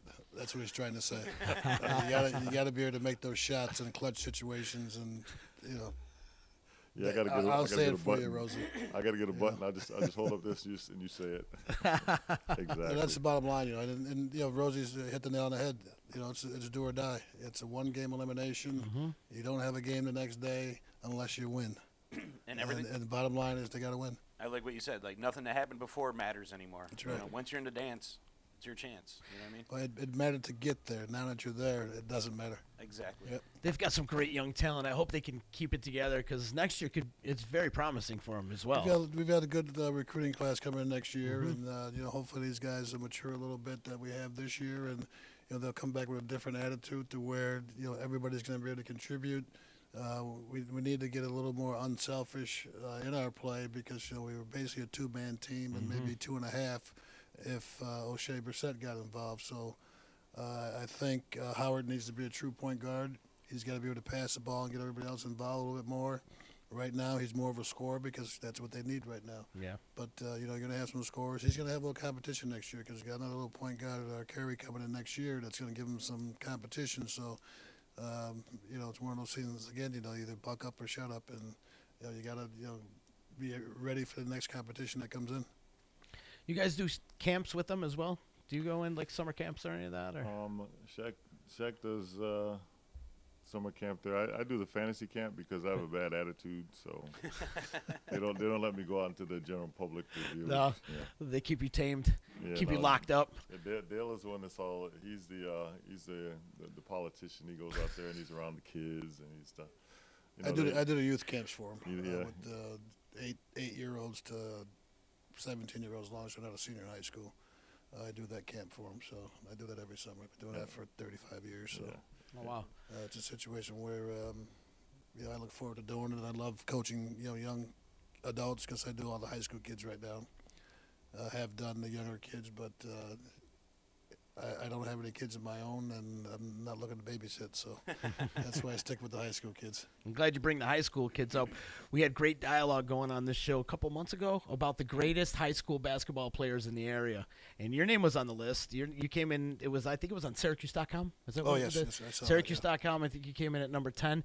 Who are some of your all-time favorite high school basketball players. Like, well, when I played here, we had the COL. Yeah. I mean, that was probably one of the better leagues in the state as far as sports in general. We had Whitesboro, New Hartford, RFA, Proctor, UFA, Notre Dame. We were very competitive. We had a lot of great athletes around then. I played against Cedric Oliver at Proctor, Bob Barry, Mike Malik. All those guys played at Proctor. You had T. Lander and Joe Morris and the Jackson brothers and Kevin Parker, those guys at RFA. New Hartford, Doug DiCarlo, Dougie Waite. It's great how he remembers all these names. Well, that was our competition every year, and Whitesboro had great teams too, and it was competitive. Mm-hmm. And every Friday night, every high school gym was packed. And that's one thing that's missing right now is that the high schools don't get the support that we used to get in the past. And it's a shame that people aren't as involved. And we had parents going to games that just because their child went to that school, they went and supported the athletics. Nowadays, we're lucky if we get the parents that of the kids that are playing that show up at the games and stuff. And that's something that's lost here, and something that hopefully that we can rebuild as this goes on. And that's why with Sports Express, we're trying to get that messaging out to people that give these kids the support they need, give the local athletes the support they need, no matter what level it is. Show them that the community is behind them. And I think you'll get better athletes. You get better competition. You get better performances out of people knowing that the community is behind you and the community cares about you. Absolutely. Do you feel like with ESPN, ESPN 2, 3, 4, whatever they got, ESPNU, ESPN, the Ocho, like all that stuff plays a part in why more people don't go to local sporting events because like they got sports at their fingertips, professional sports at 24/7. They can watch a game. NFL Network plays a game from 2 months ago. You know what I mean? Like they got sports at their fingertips, so now they don't have to like go to all these local events. Feel like years ago they didn't have sports. That was their fix for sports. Was like local. Well, the funny thing that it reminds me of something. My roommate Matthew Green, who actually tried out for the team, but it's when they consolidated the JV and the varsity. He was good enough to play, but there are already 6 guards that are on 6 or 7 guards that are on scholarship already. So he ended up being a computer science major. But we had this conversation because his 2 boys, his one boy, they're LA fans. His one son Matthew Jr. and then he had Kobe. So you can tell they love the LA. And Matthew Jr. used to, every time I came over, he would be showing me all these. He'd be playing his Xbox, and he's showing me all the stuff that he can do on this Xbox, and he knows all the play. I said, let me tell you a little secret right here. I said, for all the hours that you spend here playing this Xbox and watching TV, there's some knucklehead like me that's out there on the court playing. How do you think you're gonna do against him? Right. And he's like, oh, you gotta make it real because you can't beat your own personal experience in competition. And if you want to get excited about something, go to a game. I actually grew too fast, so I had to sit out the second half of my freshman year. You grew too fast. Yeah, I grew like something like 6 inches over the summer. Wow. So my muscles, my tendons couldn't attach. I had Hodgkin's Slider's disease. So when your tendons can't attach to the bone. Wow. So I had to wear this full leg cast. So I had to watch my team play, and I couldn't play, and so I went to every game, and I sat there, and I was like, it was fuel for the fire. I was sitting there. So when I got out there, I went from scoring no points to I think my sophomore year I was 19 and 15, because I was just like, all the time I had to sit there and watch everybody else, and when they turned me loose, I had no break. I had and when I got, the only way you could stop me is take me out, because I would run until I was lose consciousness. So that's the only way that I know how to play, and that's what helped me to be successful at Syracuse University. Dale had his reason for doing it, but and to play with guys, when you play with a bunch of guys that have that same mentality, it's a beautiful thing to watch, because our coach, we used to do warm-ups. He said, the second best team in this league is on our bench. You are not going to play the whole game. If you want to start, he says, I know who the starters are, and But I have starters 1 week, and then afterwards you got to earn your spot again next week. Now, I know who should do it every week, but you got to come out there and show me every week that you deserve to play. And then after we did, by being a starter, you play the first half and 4 minutes of the second half. So get ready. You are not playing the whole game. Whatever you need to do, you need to get it done in a hurry. So in our warm-ups, 2 minutes before, he calls over to the side, our uniforms are ruined. We're like sweating. We're dripping in our eyes. We got to call a timeout. We're using up towels. The other team's looking at us like, what the heck's wrong with these guys? After the jump ball, they're down 15, 20 points. Because we had no breaks. Wide open. Just go, go, go. You mentioned about watching, all these ESPN stations and things like that. I try to tell people when I'm watching games and when they're watching games, don't follow the ball. Watch the other players and see what they're doing. This is how you become better players. Watching what the other guys are doing, watching how you're going to get that offensive rebound, watch the openings and stuff. And Rosie and I talk a lot on different shows and different situations where, guys got to have vision. You got to have vision and communication, and that's where a lot of kids lack today is that they don't communicate with each other. When you're on that floor, you're going to talk to each other. You got to let people know that I got your back, or let people know that we're going to switch, or we're going to do something different. You got to not just follow the ball. And if you're a player that's sitting on the bench, you can't laugh and joke with the guy next to you and look at your friends in the stands and wave and talk and see which girls you can see or whatever. You got to pay attention to what's going on in the game, because if somebody is coming out or somebody gets hurt, you're the next man up. You better know what you're doing, right? Because if you don't, you're not going to play.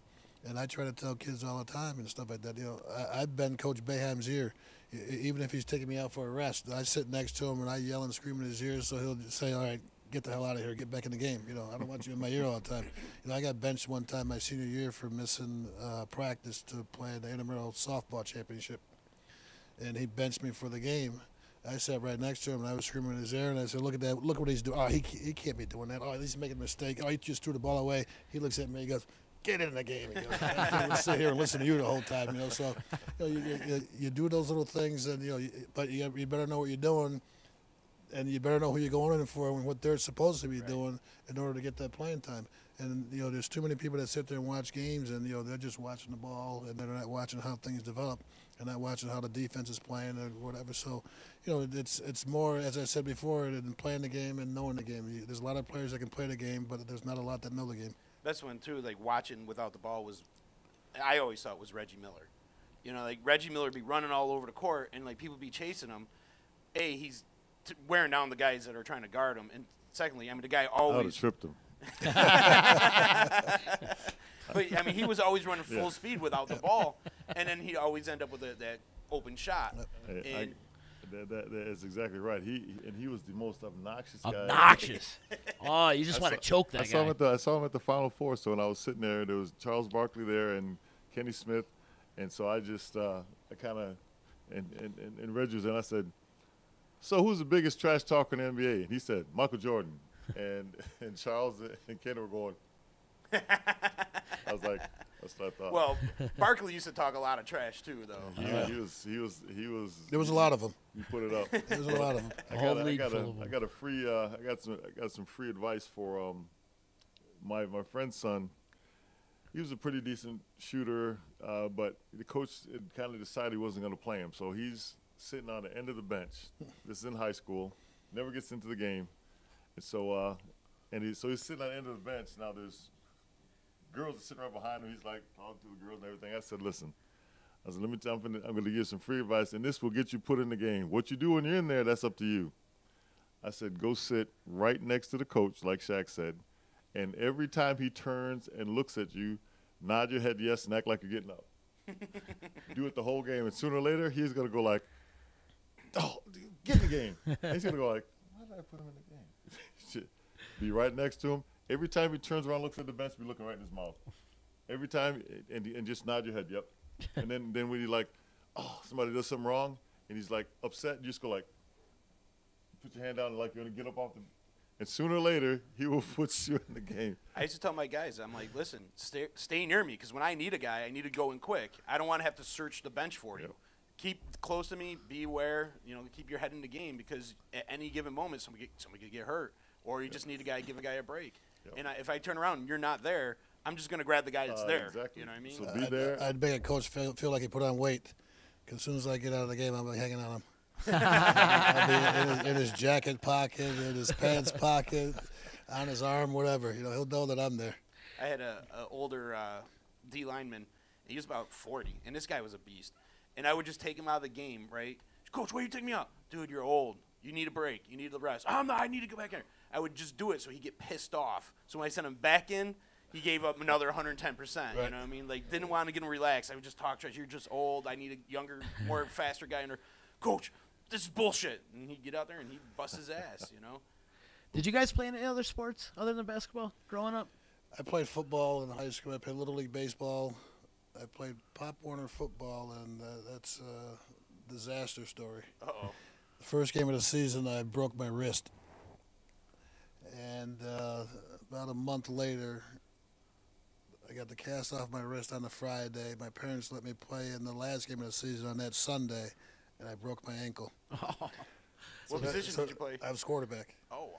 And that ended my football career until I was in 7th grade at that time. So I ended my football career until I was a senior in high school. That's the last time that's when I actually played football again.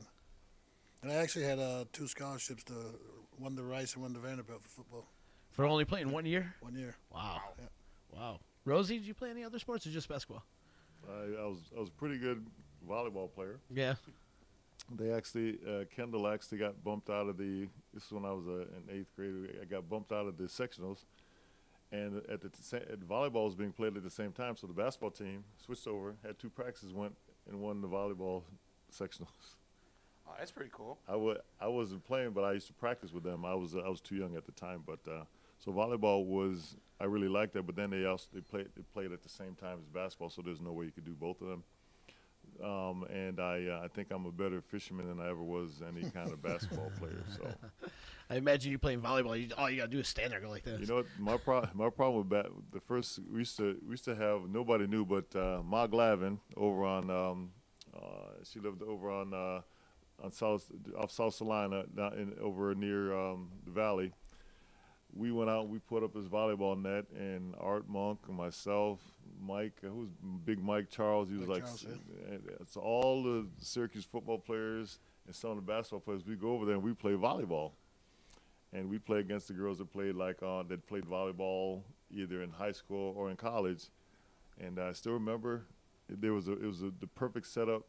The 2 girls they hit back and forth to one another, and they're getting ready to hit over, and I jump up over the net, and the net is like right here. And they smile at me and hit me right in my puss.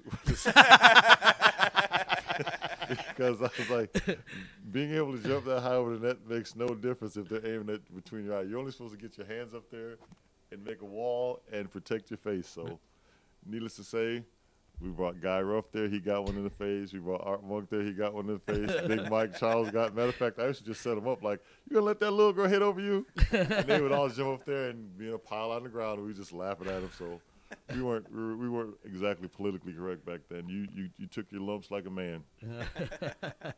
You set your boys up for one in the face, huh? You know what? And then like we used to always.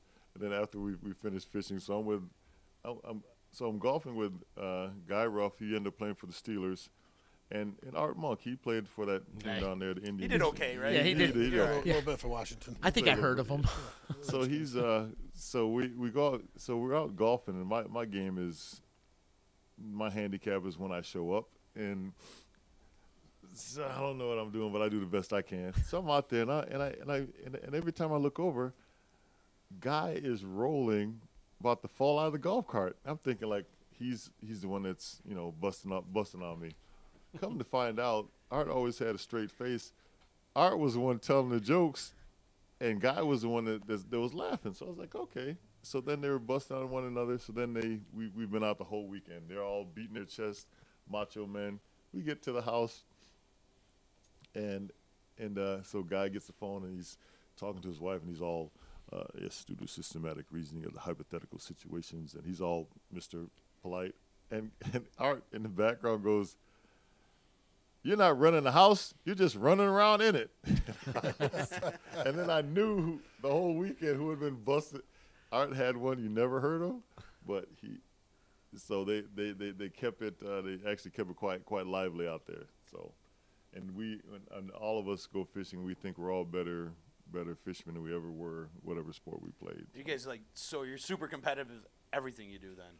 Well, I don't know. I enjoy fishing. Those guys, they don't know how to. I'll take them out and I'll tell the guys, because they will come where I'm fishing, and I'll tell the guys, listen, put whatever bait's not working, put it on their pole. I'm competitive in everything except for golf, because I realize that little white ball will beat the hell out of me more than I can beat the hell out of it. So I just go out and enjoy it, have a couple beers, smoke a cigar, and I don't get mad when I play golf. Yeah. Because the ball's not going to hit me back unless I hit a tree and it bounces back at me. So I don't get frustrated. I don't get mad when I play golf. I just try to enjoy it the best I can. I want to golf with you. You sound like my speed. Yeah, exactly. And my handicap for 9 holes is 26. We'll be fine. Yeah, I can tell you this much. I first started going out. Jim Glavin, who was the son of this, where we used to play the volleyball. There's 4 brothers, and I used to live with one of them in the off season. He finally gets me to play golf. I'm like, I was like 45 years old, so I got to play golf, and so I'm actually left-hand dominant. So with golf, it's you pulling through with your left hand, not pushing with your right. So it just helped me to be more. Most people that do that are using their weak hand. Well, it's my dominant hand. So from the first time I went to the driving range, I hit like a bucket. I hit a half a bucket of balls, and I went and played my first game because I had more control over my left hand. So I go out there with Jim Glavin, and he says, and he's been playing forever. And so he says to me, he looks at me and goes, I'll give you a stroke per hole, and we'll play 9 holes.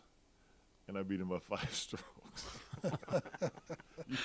You can't be disrespectful, because I guess you would say I'm kind of competitive. I said, listen, I don't know nothing about this ball, but when I said I'm used to shooting something that has to go in the hole like the first time. You get like 5 chances, you get 4 or 5 chances. Man, this is a piece of cake, and you suck, and I'm gonna beat you. Now, do you guys got to get your club specially made? Mine are 3 inches over. And I get mine specially made because I take his. All my clubs came from Rosie. and I'm really happy, because when he needed them, I'm like, oh, I can get new clubs. You got the kickdowns. That's all right. I like kickdowns. They've been working fine for me. Yeah, and then right after I gave him those clubs, the next set that I got, I could really hit. So then I started just taking I used to take the shafts.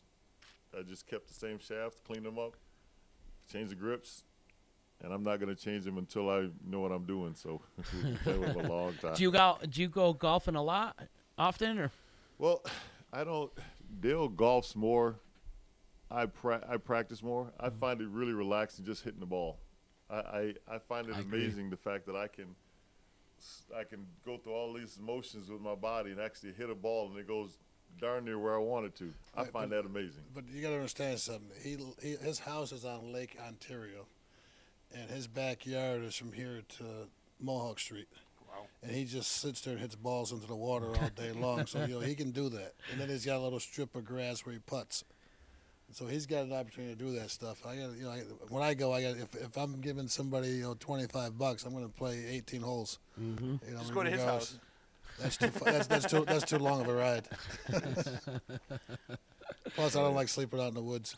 Oh, I love it. You're a city boy. That's right. Yeah. I did enough of that as a kid. And guys, I want to back it up a little bit, talk a little more SU hoops. I ask this question all the time. Give me your starting 5, all-time starting 5 Syracuse Orangemen.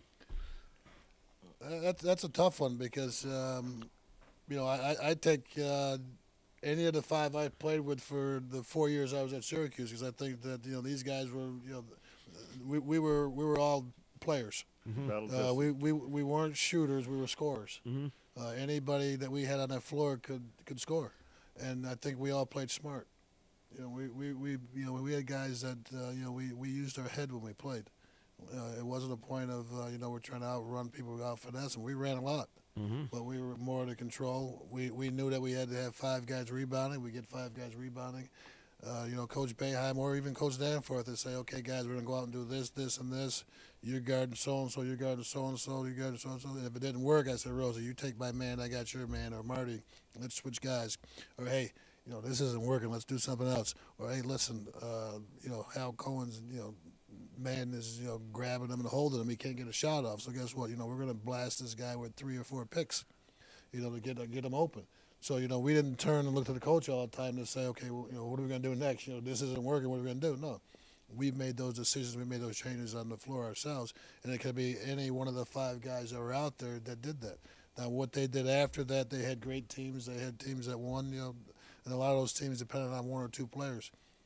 We had teams the 4 years I was at Syracuse, any one of the 5 guys on the floor could drop 20 or 25 points. It just depended on the situation and, what game we were playing. And, we had guys that had the hot hand. Well, guess what? Until that hand cools off or until somebody puts that flame out, then that's going to be our hot hand. We didn't complain about it. It's not my turn to shoot because he's got 20 points already. Doesn't mean now I can shoot. No, he's got 20. Let's get him 30. If we go up by 10, then, after this next time out, we want to be up 20. You can't come out and say, okay, it's over, but guess what? You still got time on that clock. It's not over until that last second ticks off that clock. And I'm going to tell you right now, I'd take Rosie over any center I've had. I'd take Marty Burns over any forward that's there. I'd take Marty Head and Hal Cohen of any guards that we had. Marty Burns and Lewis Orr. Eddie Moss was point guard. I had great guy. Jimmy Williams he was probably the fastest guy you'd ever see in a Syracuse uniform that's ever played in a Syracuse uniform. I mean, you can get a rebound and he's standing next to you. You take the ball and throw it down the court, one bounce at the other foul line, he's catching it for a layup. Sometimes he's running too fast for the ball because he'd be laying up for a layup and the ball's still behind him. And that's how fast he was. Those guys we played. And, I keep referring back to Clint Eastwood, a good man knows his limitations. We knew our limitations. We were a bunch of upstate New York guys. We weren't from all over the country. We weren't, high school All-Americans. We weren't McDonald's All-Americans. We weren't 5-star camp kids. We were a bunch of upstate New York guys that, knew how to play basketball, wanted to play basketball, and that's how we played. You go out every game to win, and we all did it together. 15 guys were on that team. 15 guys contributed to every win, and that's how we lived the game. And the guys stay there generally more than 4 years. So, you had the chance to build that chemistry and to know and have faith in your teammates. I mean, we had guys that transferred in from other schools, and we had to convince them that they weren't at that school anymore. In certain ways, we had the guys that transferred from the University of Notre Dame, and every word out of his mouth was, at Notre Dame we did this, and at Notre Dame we did that. And I said, well, why didn't you stay at Notre Dame? Why did you transfer to Syracuse? So obviously, what you did at Notre Dame didn't help you stay at Notre Dame. So now you're here right now. So at that time, Digger Phelps was the coach. So guess what? His nickname was Digger. From that point on, I called him Digger. So and that still sticks to him right now. And that's how we were. That's how we played. And the guys today, you can't rely on 1 or 2 people all the time to win for you. It's any given day is anybody's game, and that's how you got to look at it. And we all contribute to it. Yeah, I would say the exact same thing. You have to go with who's battle tested. Mm-hmm. I know the guys that I played with, and I know that any one of those guys that I played with could go for 40 minutes, balls to the wall. We averaged 94 points a game.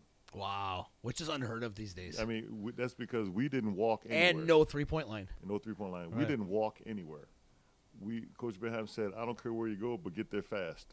And that's what we did. So to do that, and I understand that there are a lot of great players that came after us, but he's not kidding, on any given night, and it happened, on any given night, somebody in the starting 5 would drop 20.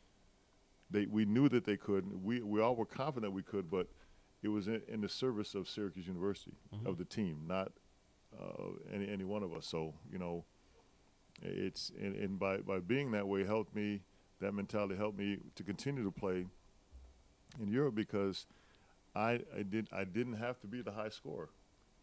I went out, there were many games that I would go out and get 15, 18, 19 rebounds. And that's what I needed to, because we had the shooters. I needed to give us more opportunity to shoot, or I needed to stop them from scoring. They could score jump shots, but they couldn't score anything under the basket because I could do that. And by doing that, held my team, even if we won by 5, 6, 7 points, I don't care anything about an ugly game. If it's that ugly, stay home.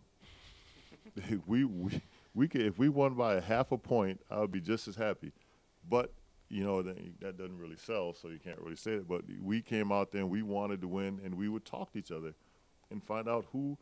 A lot of times Dale was the X factor because he played all 5 positions, so he could, wherever they had the best scorer, we'd match him up with the best scorer, and a score is a score because they don't like to play defense. So right, and then you put him on the low post and get him the ball time and time again. So that scorer, he gets 2 fouls, he can't score anymore. He's got to go to the bench. So after a while, he's got to let somebody score. So we'd rather have him scoring layups back to the basket because Shaq had played all positions. And I still remember Coach Boeheim saying that it was some game, I don't remember what, Dale probably does. He stood up there and he wrote we sat in the seats and he wrote across that chalkboard. It had to be like, there were words from one end of the room to the other end of the room. We're all sitting there. And he turns around and goes, okay, this guy is averaging 20-something points a game, and we got to stop him scoring 20-something points a game. And he started to talk, and Shaq stood up and said, I got that mother trucker, but it wasn't really mother trucker, he said. And he said, Rose, you got my back? I said, yep. He said, Lou, you got my back? I said, yep. Coach Brown, look at this. And he erased the whole board and said, okay, get out of here. I mean, we sat there all that time, and that's the kind of guys that we had. And he did not score that many points. And every time, and we took things personal. Somebody came in and they wanted to get physical with Lewis because he was thin. Well, as soon as they tried to get physical, that guy got back picked, blindsided, his foot stepped on, his pants pulled down. Punched in the groin. And tripped. And if he fell on the ground, got his finger stepped on. You guys played for Detroit, right? You're the original bad boys. No, Detroit got caught. You got to know how to do it and when to do it. A lot of people don't remember Marty Burns. I mean, Marty Burns was 6'7", about 220, left-hander. We played together for 3 years. Yeah. And Marty was a tough physical specimen. Yeah. And Rosie, Marty, and myself, we protected our players. And anybody that had a problem, run them off a screen. So you hitting the 3 of us coming off a screen, your head's gonna be on a swivel after that, because you're not gonna know where it's coming from. And now, Hal Cohen, Marty Head, Lewis got easy jump shots wide open. So you got to have that type of intimidating factor. And guess what? You don't get caught, because everybody talks about Grayson Allen. Grayson Allen's a dirty player. Listen, I commend the kid. You do whatever you can to win. If you don't get caught, you don't get caught. But you're only a bad guy if you get caught. And the hip check he gave wasn't really that bad, but just because of who he was, he got the flagrant foul called at him. I mean, years ago, you've seen Rodman used to do it, Bill Lambier, John Sally, all these guys all used did to it. Yeah, they all did it. Now but the game has gotten away from that, where everybody's. And, you even got LeBron complaining about it now. The game's gone to the jump shooters. But guess what? LeBron puts his head down, goes to the basket. It's like part of the Red Sea. Everybody's moving out of his way because he gets they're that just trying to automatic reach foul. and right, and they don't want to get run over by him. And he's a flopper too. That's my biggest gripe about LeBron is he's a flopper. And everybody complains. Everybody's getting soft. You got the best training facilities in the world. You got the best doctors in the world. And the technology. Getting you prepared to play, regardless of what injury you have, sooner than you should be. Where it took months and months to heal before, you're healing in a week. And you're complaining about the physical game. How do you guys feel about them making kids go to college for 1 year before they enter the NBA?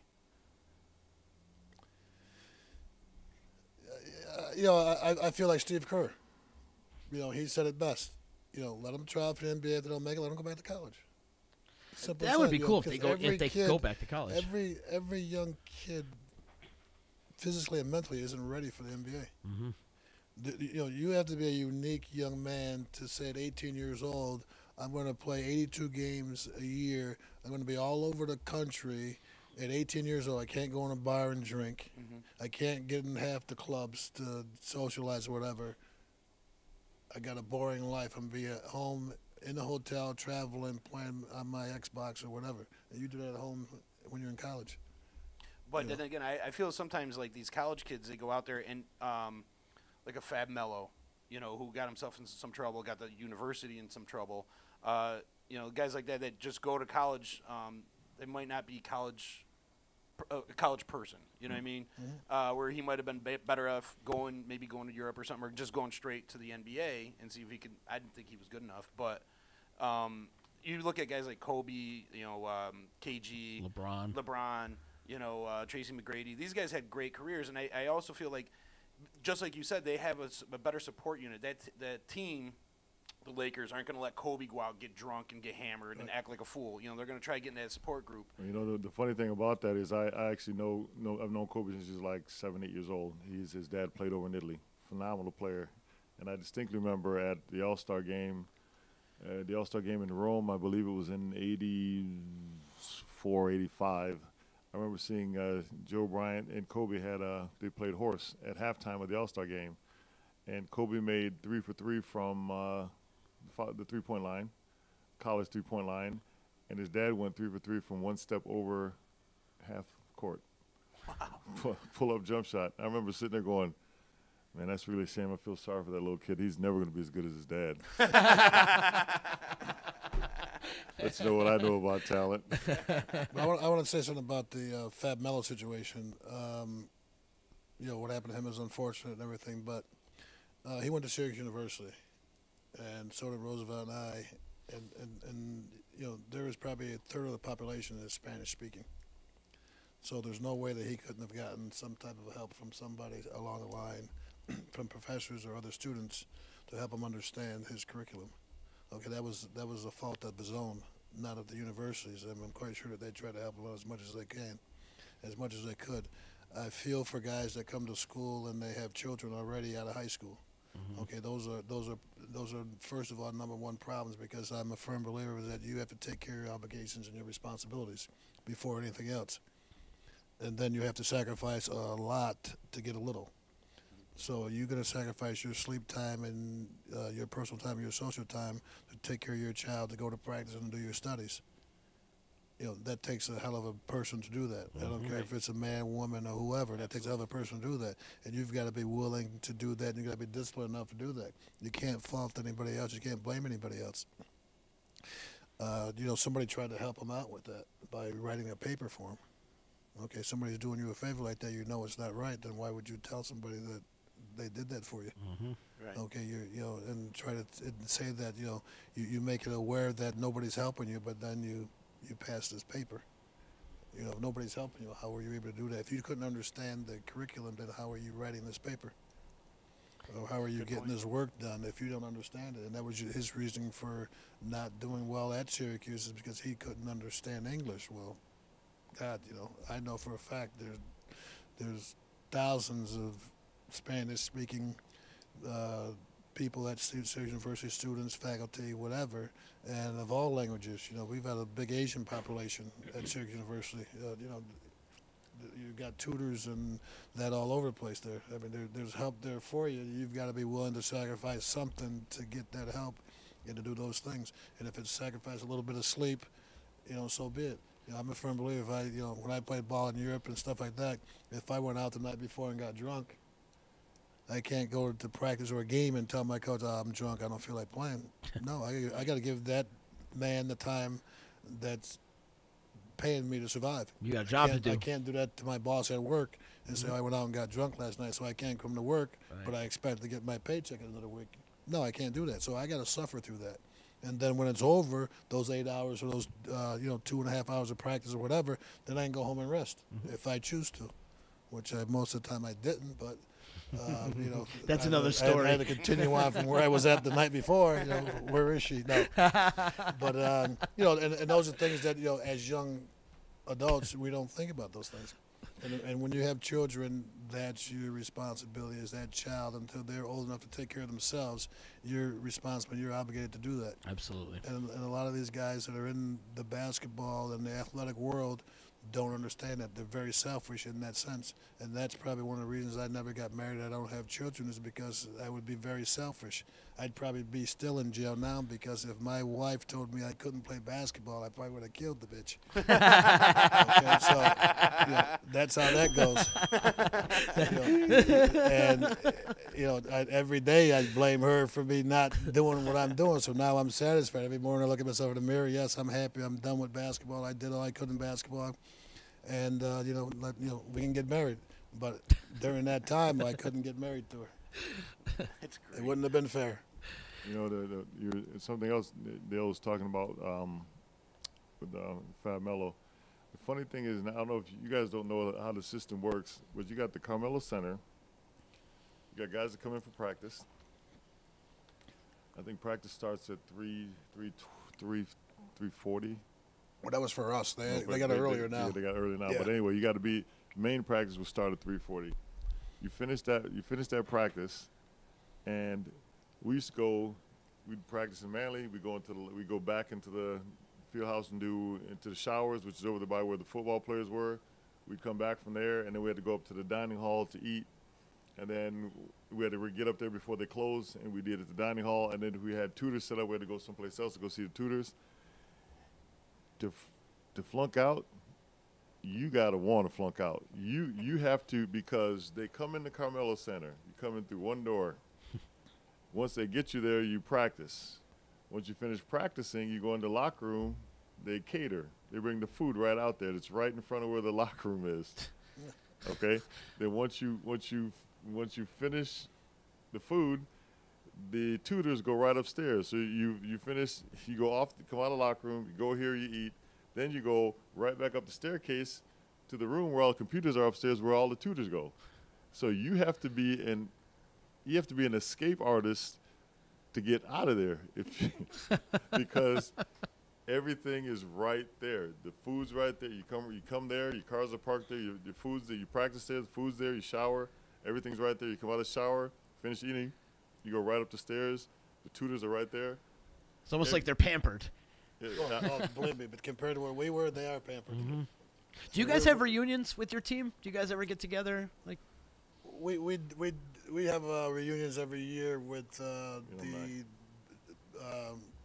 basketball program for over the years. Mm-hmm. We do that once a year.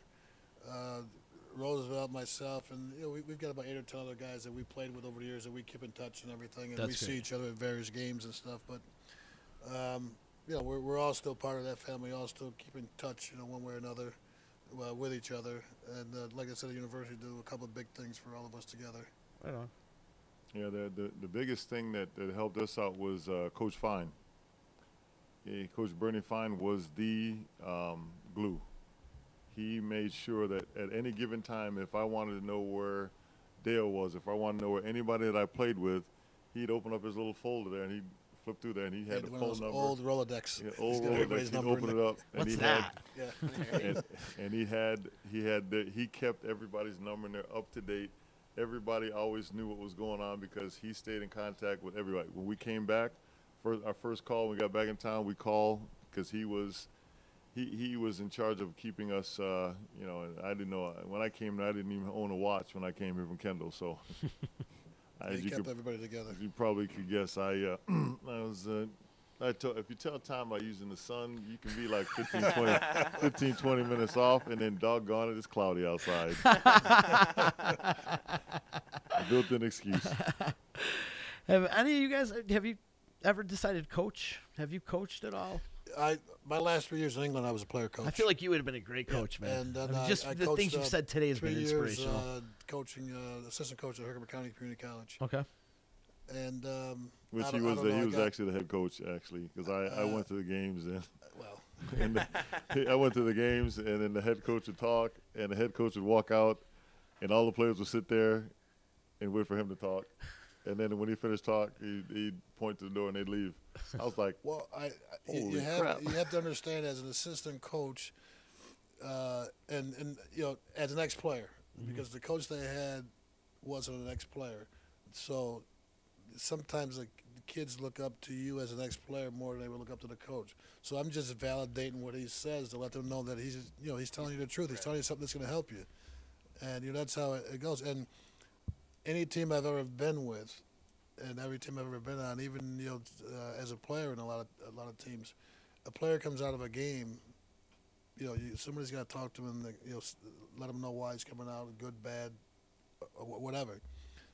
Don't just let him go to the bench. You ignore him. And sometimes the head coach is busy. He's got other things on his mind. He's doing other things, but he might not get to him right away. So that's where you as a player and you as a assistant coach, you need to make that player feel comfortable, make him understand that this is why we took you out. This is what we need you to do better. This is we're just giving you a rest, whatever the case may be. And I always think that's very important to do that. And that's how you build your confidence in your team and in your players and stuff, to say, okay, at least he's talking to me, at least somebody's talking to me, let me know why I'm out or what I need to do better and things like that. And sometimes you get lost in the shuffle on that. And you see a lot of coaches do that. A lot of teams do that. The assistant coach is the first one that's going to talk to a player when he comes out of the game. They sit right here. Sit between the two of us and let us talk to you for a second. And I'm a firm believer, and I always say, you don't get mad and you don't fight with your teammates. Right. You want to get mad and fight, you do that to the opponents. And that's the worst thing in the world you do is you make a mistake or somebody on your team makes a mistake, and you want to yell and scream at them. It's not, that doesn't make it better. You're making it worse. Your aggression goes towards your opponents, not towards your teammates. I like that. That's a good way to look at it too. We got a few more minutes. Let's talk about Sports Express before we get out of here. Talk about what you guys are doing in the community with your magazine and in your website. Well, one thing that I want to also stress is we're gonna be doing the things we just talked about as far as basketball goes. We're gonna use Sports Express as a platform to go out there and make it available to other people that want to learn that type of play. I'm a firm believer in you can't complain about the kind of players that are out there. You got to shut up and show them how you want them to play. So we're going to be we're really going to stress skills, your individual skills, ball handling, passing, shooting. Because to play 5-on-5, everybody goes to basketball camp, pays a lot of money, but nobody takes a test to see how good you were before you went, and then find out what you actually learned when you came back. Sure, you ask a kid, how did you do at camp? Oh, it was great. I did really good. So you send them back the next year. I'm a firm believer in playing 5-on-5 is a privilege, not a right. So you can go to camp, and if you don't prove that you can pass the ball, that you can dribble the ball, that you understand that basketball is never 5-on-5. It's split the court in half. It's 2-on-2 on one side and 3-on-2 on the other side. And when you run that other guy through to the other side, then there's 3-on-3 on this side and 2-on-2 on the other side. You got to understand the concept of what you're doing. You got to make your player want to play you, because if he's not playing you, he's screwing up the play on the other side. Mm-hmm. So these are all things that you have to understand. You got to know how to box out. You got to know how to do all these things before you can actually play the game of basketball and understand what's going on in the game of basketball. So I can easily see us doing our academy and having guys go there and not play 5-on-5. If you don't understand the concept of playing 2-on-2 on one side of the basket, not 2-on-2 with one guy on one side of the court, one guy on the other side of the court. I mean, the court's split the long way, and you play on either the left-hand side or the right-hand side of the basket. When you understand the concept of playing that way, you also got to understand that basketball breaks down. Every play that's given will break down. It'll break down quickly because it's videotaped, and somebody can look at it and they can make that play break down. But the thing that doesn't break down is if you're playing the play and you turn your head and I nail your butt underneath the basket and I get a basketball and I dunk on you, you look like a monkey because you should have been playing me, and it's disrespectful for you not to be playing me. So if you're a Division I player, the guy on the floor has got to pay attention to me. I don't care if I walk over and stand in the corner. If you don't follow me, next time you turn around, I'm going to nail you as hard as I can, right down around your ankles, right underneath the so far under the basket, I'm going to have to take 3 steps so I can take a layup. I mean, so far, I'm going to be out of bounds. I got you nailed out of bounds. So, and you'll find out when you do that, the guys would never take their eyes off me. They're like, they'd look at me and they turn their head, and when they turn back, they're getting hammered. down low uncomfortable because I'm a big guy. I don't like to get hit down low. So what I would do is I'd hit people where I didn't like to get hit. If somebody played me aggressive on one time down the floor, I'm like, okay, I didn't like that. That's the same thing I'm going to do to him. He's no prettier than I am. I'm going to do it to him. So then I said, you know what? I'm going to do it even harder because I'm bigger than he is. You know, you gotta wind yourself up on almost until a little frenzy. It's almost like walking on the edge of a blade. You got to keep this side of sanity. I think I was successful. I'm not really sure. How much of basketball's mental? A mental game. Me personally, I'm gonna say 95%. Really? I'm gonna say 95% because I mean, you've got to always be thinking. I tell guys when I play, if I got the ball, you got to expect to get it. Mm-hmm. You got to expect to pass. So you got to be watching me all the time. Also, you know, you've got to know where you're supposed to be. You got to know where every player should be on that floor. Mm-hmm. Defensively, you got to, you know, especially when Syracuse plays the zone. If I'm playing the zone defense, I got to make sure I see 5 offensive players in front of me in my position on the floor. I can't be in a position where I can only see 3, I can only see 4. Where's that 5th guy? So now I got to turn my head looking for him. Now I'm beat. Mm-hmm. And that's where, you know, guys have to understand. That's why the zone defense is very tough to play. A lot of people don't like playing it. A lot of people think that it's not good, but if it's done the right way, it's very effective. And you got to have people that's willing to learn that. It's like the Lakers triangle offense and the Bulls triangle offense. You know, the Phil Jackson will tell you, you got to have smart players that can do that. Everybody can't do that. When Phil Jackson brought that triangle offense to the Knicks, they couldn't do it. They couldn't do it at all. The Knicks couldn't do it. You got to be smart to be able to do those things. You got to be able to think ahead, and that's where a lot of guys don't do. We're gonna think in the moment. Okay, what am I gonna do when I get the ball? Well, it's too late. You got to know what you're gonna do with it before you get it. You got to anticipate a pass on defense. You got to anticipate movement on defense. You got to know when a shot's gonna go up to locate a man and box him out. These are things that and I say we. Players now don't understand, and we don't do that well, and you can't teach that. You inherit that. You inherit your vision. You inherit your verbal. You inherit your hearing, and we got to take advantage of those things that we have. Yeah, right on. I got to get a little love out there for Chris Gedney. Oh, yes, recently passed. Yes. He's a great man. Great man. Legend. Yep. Yes. Legend. Football legend, for sure. And that hurts us all. I mean, Syracuse athletics, we're all a close-knit family, no matter what sports you play, no matter if it's female, male, or whatever, if it's a faculty member or whatever, we're all a close-knit family, and, it hurts all of us when something like that happens. Yeah, indeed. Too bad. Yep. Condolences to his family and friends. And great player, great football player. Yep. Plug Sports Express one more time before we get out of here. Sports Express, SPORTS XPRESS. There's no E in Express.com, Utica, Rochester, or Syracuse. We're a multimedia platform. We're dedicated to community-based sports. It doesn't matter what age, what sport. We like to get your messaging out to the community as advertisers. If you'd like to advertise with us, you can contact us at sportsexpress.com, either Rochester, Syracuse, or Utica. And, one of us would be glad to talk to you. If you would like to get in touch with me, my number is 480-225-0806. That's for Utica Sports Express.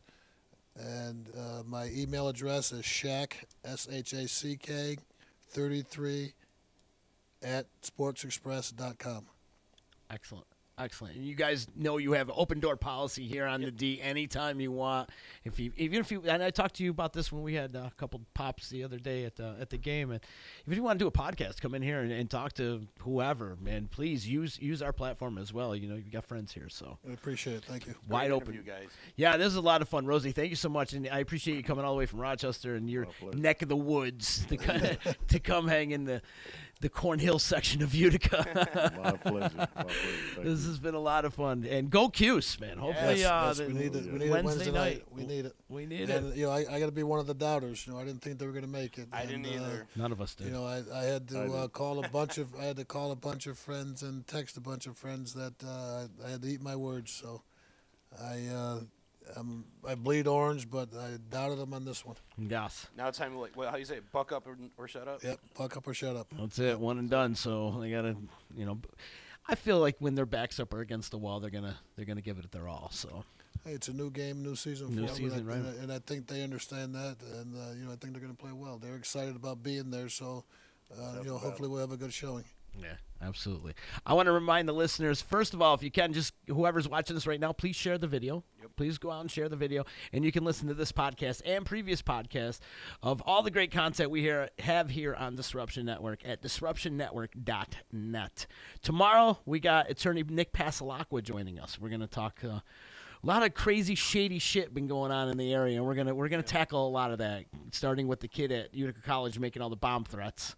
And then all the way down to even a couple years ago to the word of life. I want to talk. I don't know why I'm fascinated with the whole word of life thing, but we're going to talk to Nick Pasalacqua with that. And also want to remind everybody, we got our big party happening this Saturday for St. Patrick's Day at O'Donnell's right on the deck. We're going to be partying. The whole D crew is going to be there. Shaq's coming. I'm inviting Shaq. He's coming. Sponsored by Nick Pasalacqua. Sponsored by Nick Pasalacqua as well. So we're going to be out on the deck at O'Donnell's this Saturday getting our green on for St. Patrick's Day. Well, that's a good thing because St. Patrick's Day is my birthday. Is it? Yes. Well, come on and party with us. I'll be a young 62. Nice. Let me tell you, my friend, you do not look 62. I'm gonna get myself in trouble for this, but chasing women and drinking keeps you young. No wonder why I look good. Right? Shaq, Rosie, thank you so much for coming on, and we'll see you tomorrow. It's EC Radio.